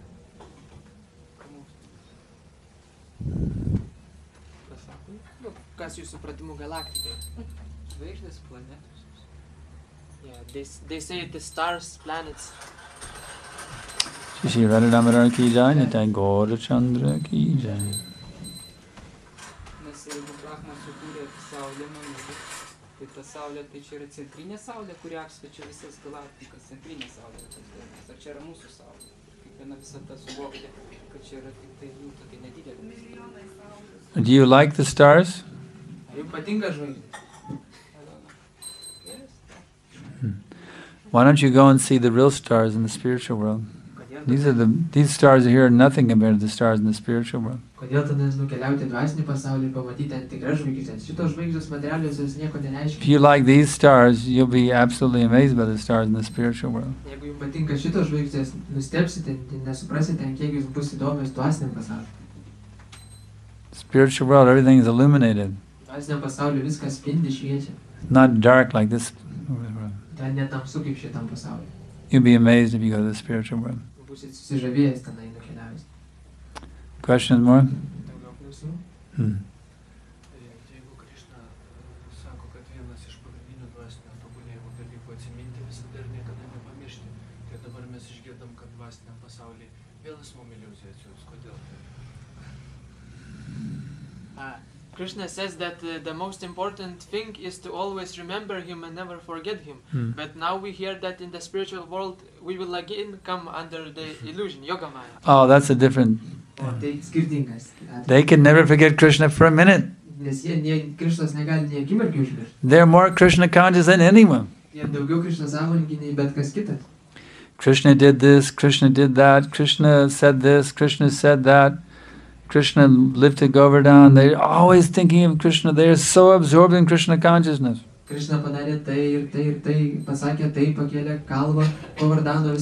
There's no one more Krishna conscious than the Brijabasis. They are constantly remembering Krishna with great intensity. The only difference is they forget that he's God. That's all. But they're more Krishna conscious than anyone. That's why they're allowed to have those intimate relationships with the Lord, because they are more Krishna conscious than anyone in the whole existence. That is their reward to be in Goloka Vrindavan. They are the most advanced devotees. They are the most Krishna conscious. So that way they get to become even more Krishna conscious. Questions more? Yes.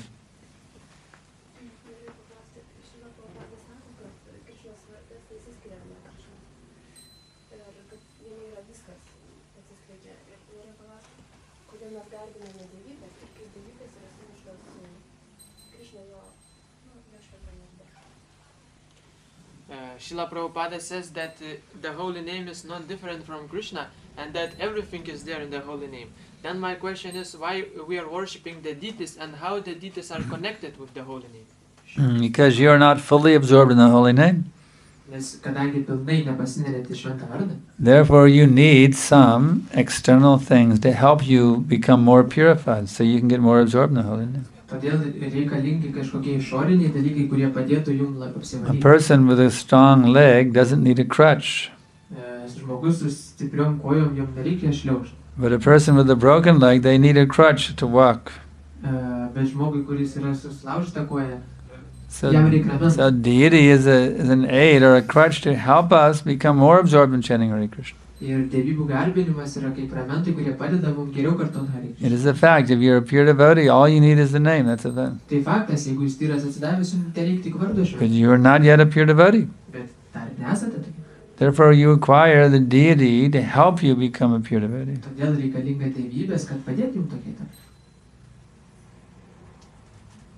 Questions more?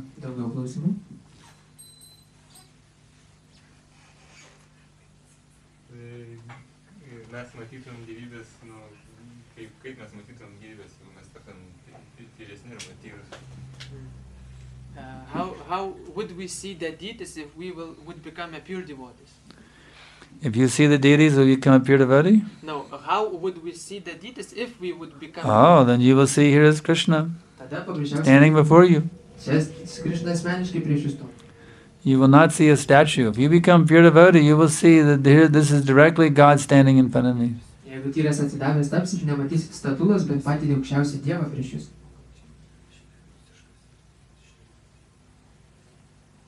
So now you become pure devotee. And you will see how this is Krishna standing here. It's not a statue, it's Krishna himself. It is the most merciful manifestations of Nitai Gora Chandra.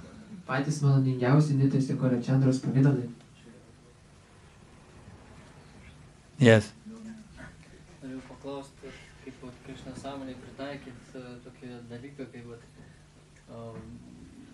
būna bhaktas bijo eiti dirbti, nes sako, tai yra, kodėl aš turiu materialių dalykų įsitilpti čia, tai kaip sako, ne Krishna sąmonė, paskui jisai, daleiskim, išeina iš to darbo, jinai kitą negali įsitvirtinti, todėl kad čia yra demonas, kodėl aš jam turiu jo klausyti, kodėl aš jam turiu tarnautis, ne bhaktas, ir kaip čia Krishna sąmonė pritaikyti tokius dalykus.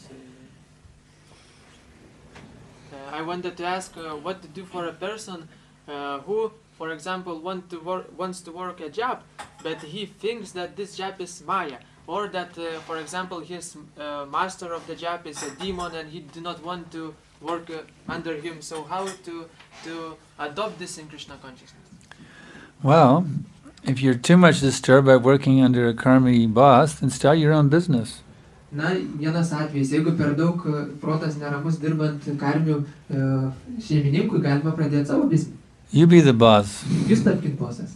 That's the best thing. Tai yra pats geriausias atvejis. If a devotee is expert enough to start his own business, then that's very good. Jeigu atsidavęs yra pakankamai prityręs, kad pats savo biznį gali pradėti, labai gerai. What I did before I took up Vanaprastha is, I was kind of a Vanaprastha the whole time, but I spent some time working under someone to learn the art of how to sell, and then once I learned that art, I started my own business. Kaip aš, pavyzdžiui, padariau, aš kurį laiką dirbau šeimininkui, kad išmokčiau kaip parduoti, o paskui išmokęs pradėjau savo biznį. Instead of having to commute to work, I worked right there I had my own office right there in the preaching center. Vietoj to, kad reiktų dirbti kažkam, aš pats savo firmą, centrą įkūriau. And I did business over the telephone and made a lot of money. Ir telefonu didelį verslą įkūriau. Instead of working for some karmi, I just started my own business. Vietoj to, kad dirbti kažkokiam karmiui, savo pačio biznį pradėjau. So the best thing is you can start your own business. That's the best way to earn a living. Ir geriausias būdas susidirbti, pradėti savo pačio verslą.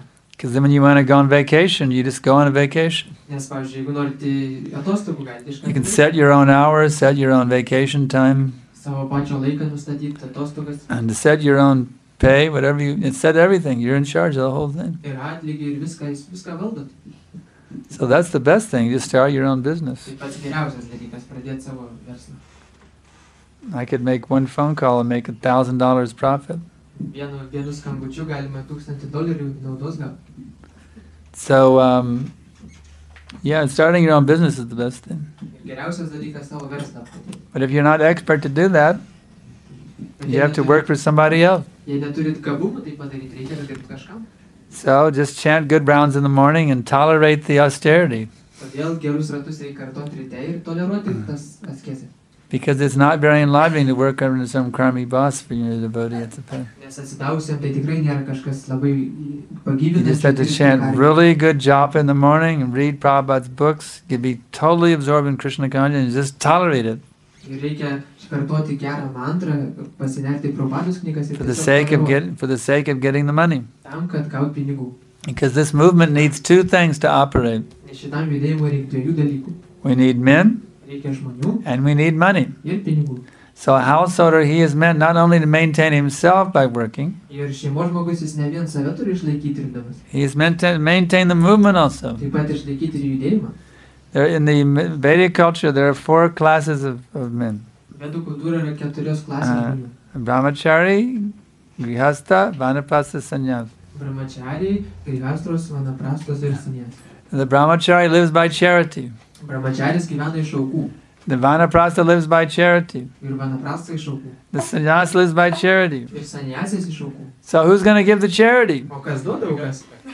The Grihastha. Grihastros šeimos žmonės. The Grihastha has to work hard not only to maintain himself, but he has to maintain the Brahmacharis, the Vanaprasthas, and the Sannyasis. Ir šeimos žmogus turi sunkiai dirbti, kad ne vien save išlaikyti, bet ir visas kitas likusias žmonių klasės. So actually the Grihastha, he is the, materially speaking, he is the basis of the whole Vedic culture. Ir materialia prasme žiūrint, tai jis yra pagrindas vedų kultūros. A Šeimos žmogus. strong Grihastha ashram is essential for Vedic culture to go on nicely. Vediniai kultūrai funkcionuoti šeimos žmonių stipri klasė yra būtina. So the Grihastha should be given all encouragement. Ir reikia labai padrasinti šeimos žmonės. You either start your own business, Kad pradėti savo pačio verslą, or you work a job and give as much as you can to support this movement. arba dirbti darbą ir kiek įmanoma duoti šitam judėjimui. It is glorious activity. Tai yra išaukštinta veikla. You can take solace from this fact. Ir galima, kaip sako, nusiraminti žinant tai, Bhaktivinoda Thakur worked a job under a karmi boss. kad Bhaktivinoda Thakuras dirbo karmiai. He worked for the British government. Britų vyriausybei dirbo. They were karmis. Jie buvo karmiai. But he worked for them so expertly that they valued him as their best employee. Bet jis taip patyrusiai jiem dirbo, kad jie vertino jį kaip geriausią darbininką. So if you're working for a karmic company, Todėl jie dirba karmių kompanijoje. you should become so expert in your work that they make you the president of the company. Turite taip toks tenai patyręs darbininkas, kad jūs paskirtų prezidentu. In this way we can take over the world. Ir tokiu būdu galima visą pasaulį užvaldyti. If you're a college professor, you should become the president of the university. Jeigu jūs esate koledžo profesorius, studentas turite If you're in profesorių. politics, you should become the president or the prime minister. Jeigu politika užsiema, turi tapti ministras. Whatever field you're in, you should become the top. Ko beužsimtumėt, turite tapti aukščiausiai toje If srityje. you're a businessman, you should become a bigger, more successful businessman than Mr. Bill Gates. Jeigu esat verslininkas, turite už Billą Gatesą labiau būti sėkmingi. We want our devotees to be successful in all fields. Norim, kad visi atsidavę būtų visose srityse. Whatever you're doing, you should become number one. Ką bedarytumėt, kad taptumėt numeris 1. And then we will show them what is this Hare Krishna movement. Ir tada parodysim žmonėm, kas yra Hare Krishna judėjimas. Any other questions? Ar dar yra klausimų? Kaip reikia aukoti pinigus? What is the method of giving charity? Writing a check. Or giving cash. Arba galima tiesiog įduoti, arba užrašyti. Or we'll take credit cards also. Kreditinės kortelės tinka.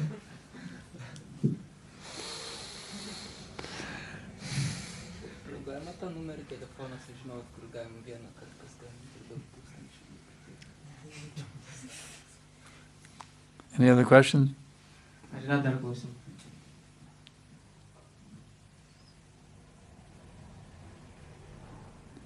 Just like I'm traveling all over the world, but anyone can contribute to help with my travel expense. That makes it easier for me to come back here in October, you see. Kaip pavyzdžiui, aš keliauju po visą pasaulį. Everybody should support the local temple, and everybody should try to contribute something to help with my travel expense also. Ir žmonės bhaktai gali paremti šventyklą ir taip pat gali, pavyzdžiui, paremti mano kelionės, kad galėčiau čia vėl atvažiuoti. Any other questions? Ar dar yra klausimų? Galima apie Čaitanį papasakoti istoriją, kokį tas Vrindavano žydimą? Vrindavano žydimą? Čaitanijos viešpatis Vrindavano žydimą. Could you tell some pastime of Lord Chaitanya in Vrindavan?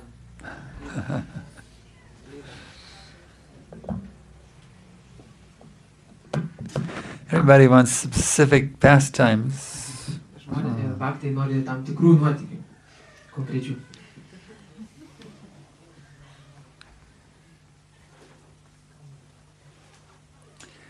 Actually, Lord Chaitanya, we are all indebted to Lord Chaitanya. Visi mes esam labai skolingi viešpačiui Čaitanijai. Because now we can go to Vrindavan, we become very enlivened by all the holy places, you see. Mes galim keliauti Vrindavan ir labai mus pagyvina tos vietos. But these are all were unknown. Bet iki tol buvo nežinomos vietos šitos. Until Lord Chaitanya went there and he revealed all of them to his followers. Kol viešpačiai Čaitanija nukeliavo ir neapreiškė jų savo pasiekėjų. They were virtually unknown. Jie buvo nežinomi žmonijai. Just like now everyone goes to Radhakunda, you see. Kaip dabar visi keliauja į Radhakundą. But no one knew where was Radhakunda. Bet nieks seniau nežinojo, kas Lord Chaitanya discovered it, you see. Viešpačiai Čaitanija ją atrado. It was a small little pond. Mažą nedidelį vandens telkinį. So in this way, Lord Chaitanya, he has made Vrindavan accessible to us. He went there and excavated and engaged his followers also in finding the holy places. Ir tokiu būdu viešpačiai Čaitanija taip visą tai atrado ir suteikė mums galimybę apsilankyti. So that is a very significant lila of him, rediscovering all the holy places and engaging his disciples also in doing that. Ir tai labai svarbus jo žaidimas, kad atrastų visas šitas vietas ir... Any other questions? Ar yra kitų klausimų? Prabhupada had made Vrindavan accessible to the whole world. What did she say? Prabhupada made Vrindavan accessible for the whole world. That's right. And Prabhupada exceeded Lord Chaitanya. Ir Prabhupada Vrindavaną padarė pasiekimą visam pasauliui. Lord Chaitanya only spread Krishna consciousness within India. Viešpačiai Čaitanija paskleidė Krishna sąmonę tik Indijoje. But Srila Prabhupada has spread it all over the world. Bet Srila Prabhupada po visą pasaulį. Therefore, there is no greater devotee of Lord Chaitanya than His Divine Grace A.C. Bhaktivedanta Tri Dandi Goswami Maharaj Prabhupada, the founder Acharya of ISKCON, the International Society for Krishna Consciousness. Todėl nėra didesnio viešpaties Čaitanijos atsidavusio Srila Prabhupada. There's no greater Acharya. Nėra tik didesnio Acharyos.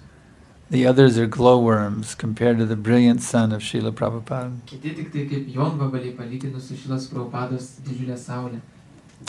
Any other questions? Did you find that place in the book? Ar radote? Neradau, nes prisiminiau, kad kitoj knygoje skaičiau. Aš rytdienai pasiruošiu.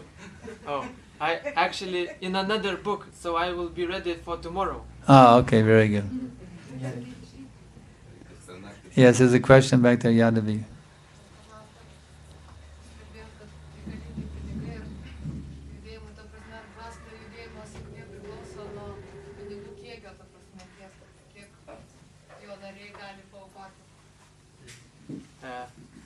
In the spiritual... If he's bringing the question tomorrow, we won't be here tomorrow. In the morning we'll be here. You have to come for the morning class. Tomorrow evening we will be in Visaganas.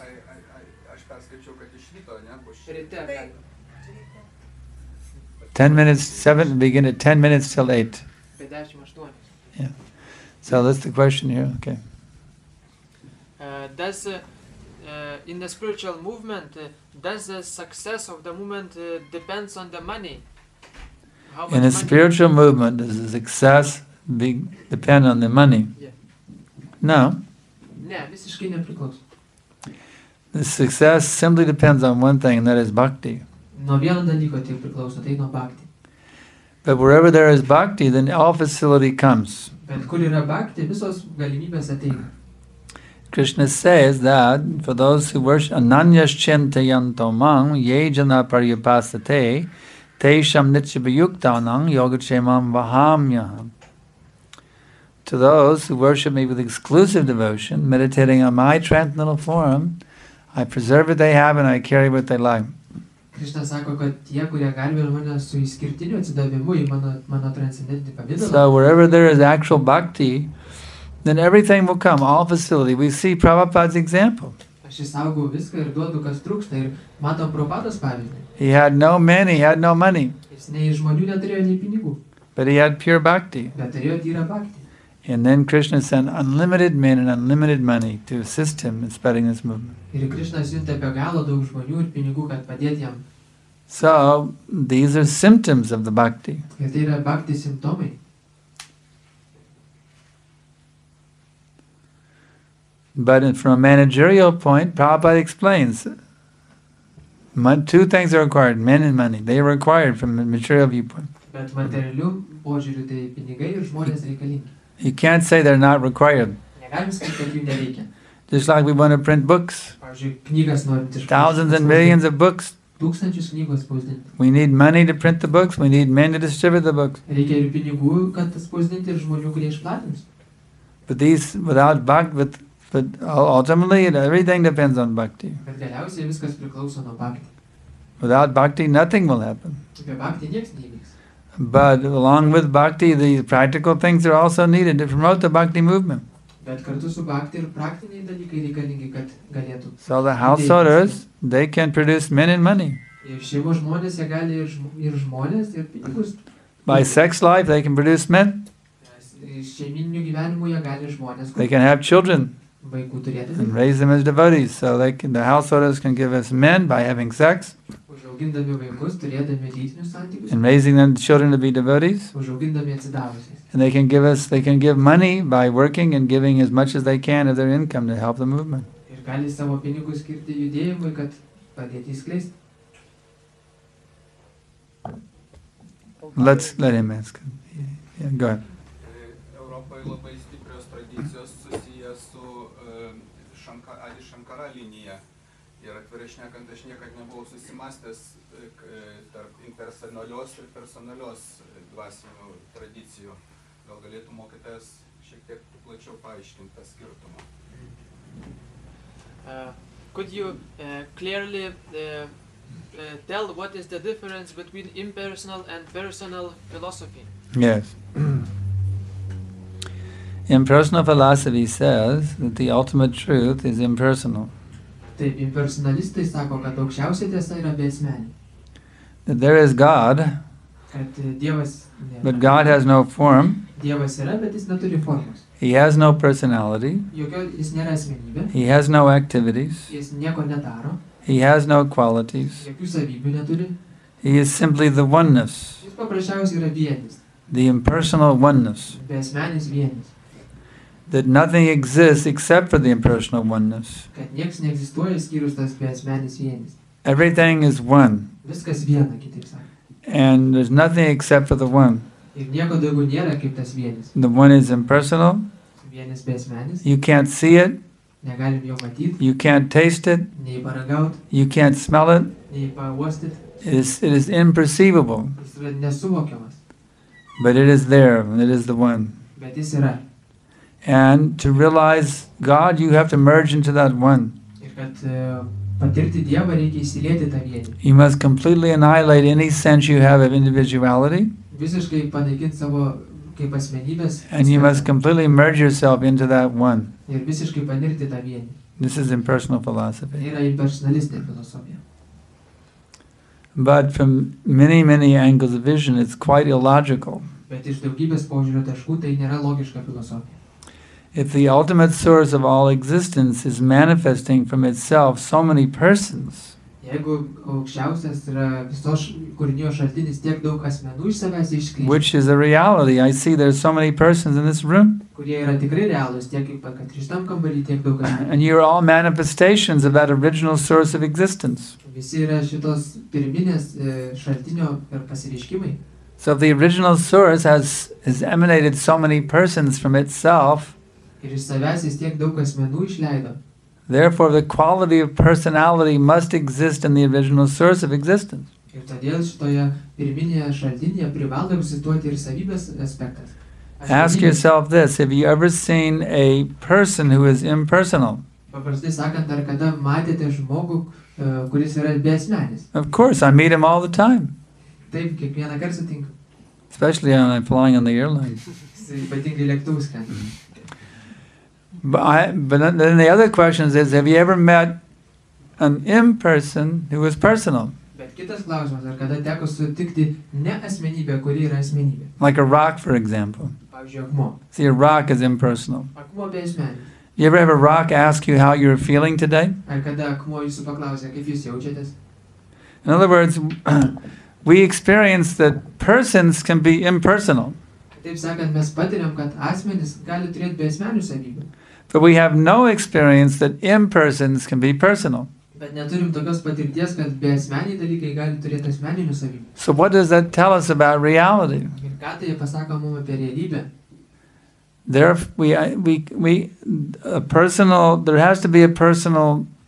has to be personality in the ultimate level. There has to be personality there. Ir aukščiausiame lygyje turi būti asmenybės aspektas. Because impersons cannot be personal. Nes beasmeniai objektai negali turėti asmeninių savybių. We see so much personality. I'm a person, you're a person. Mes matom tiek daug asmenybių, aš jūs. We experience every day so much personality in this world. Tiek daug asmenybių pamatom šitam pasauliu, kasdien. Therefore, we can logically conclude the original source of existence must possess personality. Ir todėl logiškai galim suprasti, kad tas pirminis šaltinis turi turėti asmenybės aspektą. Therefore, the personal philosophy is superior to the impersonal philosophy. Ir dėl to asmeninė filosofija yra daug aukščiau už impersonalistinę The filosofiją. personal philosophy is that the original source of all existence is a person. Ir ta asmeninė personalistinė filosofija sako, kad And that he is emanating so many persons from himself, just like parents have children to increase their joy. The Supreme Person emanates so many persons from himself to increase his own happiness. Ir jį teigia, kad kaip tėvai turi daug vaikų, kad būtų džiaugsmo jam, taip ir aukščiausia asmenybė turi daug vaikų, kad ir jam būtų džiaugsmas. Actually, this impersonal philosophy was propounded in India only as a device, not as an ultimate truth.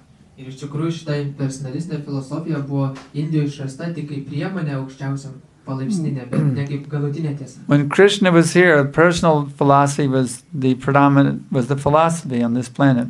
Kai Krishna buvo čia asmeniškai, tada vyravo asmeninė filosofija. But after he left the planet, the Kali Yuga began. Bet kai jis paliko planetą, Kali Yuga prasidėjo. And the people, just prior to the time of Lord Buddha's appearance, were grossly abusing the Vedic scriptures. Ir žmonės iki tol, kol neatėjo Buda, jie labai smarkiai prieš vedų nurodymus elgėsi. In the Vedas, it's described how the Brahmins could chant a mantra and put an old cow into a sacrificial fire, and that old cow would get, by the power of their mantras, a young calf's body.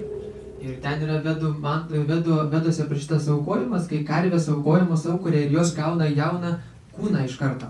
They could rejuvenate that old cow with a young calf's body through the power of mantra. Ir to mantrų pagalba jie tą seną karvę galėdavo vėl paversti į jauną veršiuką.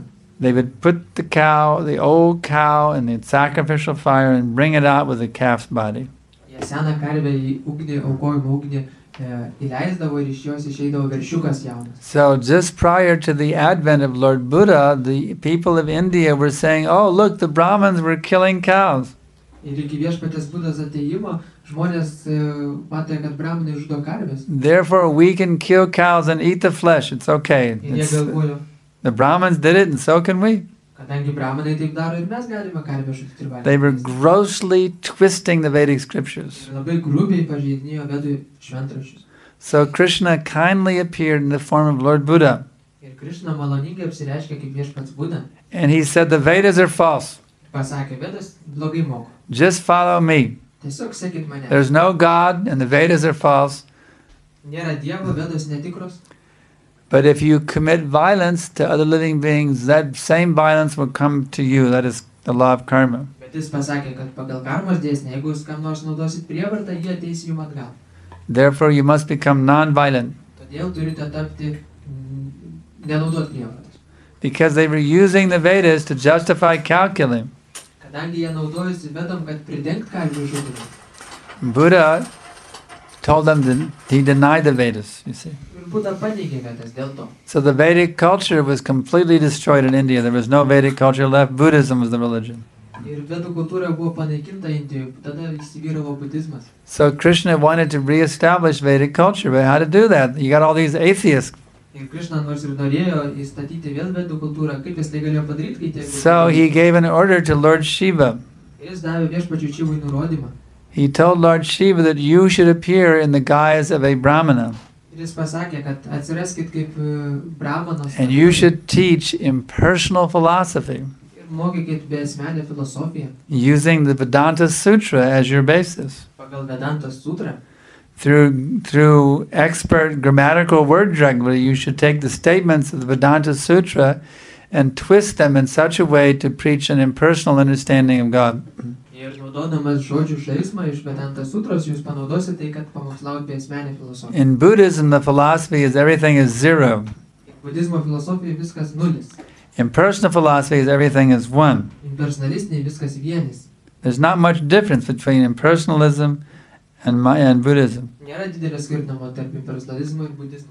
The difference is, in impersonalism, they say, yes, we believe in God. Tik tai skirtumas impersonalizme sako, mes tikim Dievu. But he has no form, he has no personality, he has no names, he has no qualities, he's just the oneness. Bet jis yra beasmenis, jis tiesiog vienis. So it's very close to Buddhism. Ir tai labai artima budizmui. So Sankaracharya, who is the incarnation of Shiva, he taught this impersonal philosophy and he defeated Buddhism. He re-established the Vedic scriptures as the standard. But he did it with a distorted version of the Vedas, an impersonal version, by twisting the grammatical word meanings of the Sanskrit. So they were a step closer to Vedic culture, but it was an impersonal version of Vedic culture.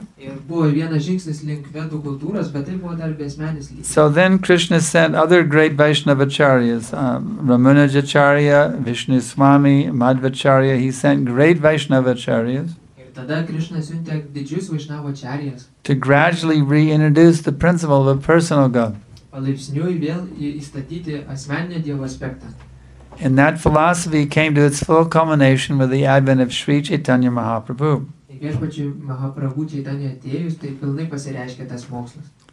He accepted the principle of oneness taught by Shankara, but he balanced it with the principle of simultaneous difference also. So, there is, in logic, there's what's called thesis, antithesis, and synthesis. So the thesis was that everything is one. Madhvacharya, he taught a principle, everything is two, as an opposing doctrine, you see. But then Lord Chaitanya, he came and said they're both right. He synthesized the two philosophies, monism and dualism. He said the absolute truth is simultaneously, inconceivably one and different. In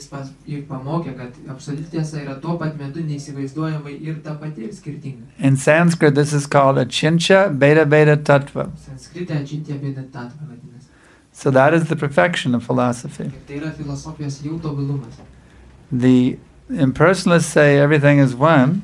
The dualists say everything is two. But the Chaitanyaites, we say that everything is simultaneously one and two at the same time. Everything is one because everything is the energy of Krishna. So in one sense, Krishna is everything. He has manifested himself as the total existence. But there's two categories within that oneness.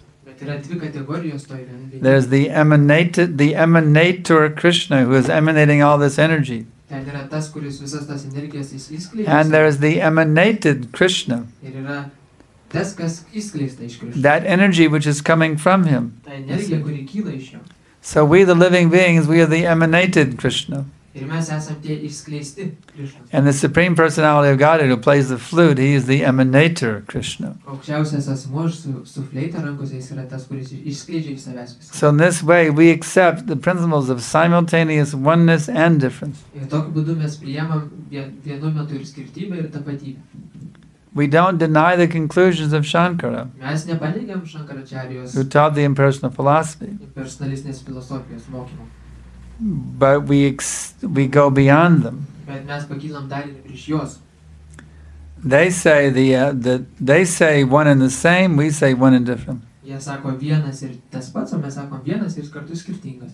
That's the difference. Toks yra skirtumas. So our time has run out, Taigi mūsų laikas baigęs. and we thank you all very much. Tomorrow morning at 7:50 a.m. the class will begin. Rytoj po 7:15 paskaita. I will not be giving class here tomorrow night, nor on Saturday night. I'll be in. Of course, if you want to come to Visaginas tomorrow night, you can hear my class there. Visaginė rytoj, jeigu norite, galite If atvažiuoti. you want to come to Vilnius on Saturday night, I'll give me a class in Vilnius on Saturday night. O šeštadienį vakare Vilniui. And on Sunday, I will be speaking again. There'll be an initiation ceremony during the festival, the Nishinga festival. O sekmadienį bus iniciacijos festivalis ir iniciacijų programa. And then, so this is my last regular evening class here. Tai mano paskutinė tokia vakarinė. Because on Monday we're heading out to Riga. Pirmadienį į Rygą iškeliausim. So we thank you all very much for coming. Ir visiems dėkojame. Raja Vidya Srimad Bhagavad Gita ki jai, Srila Prabhupada ki jai. Sankarshan Das Adhikari Maharaj ki jai.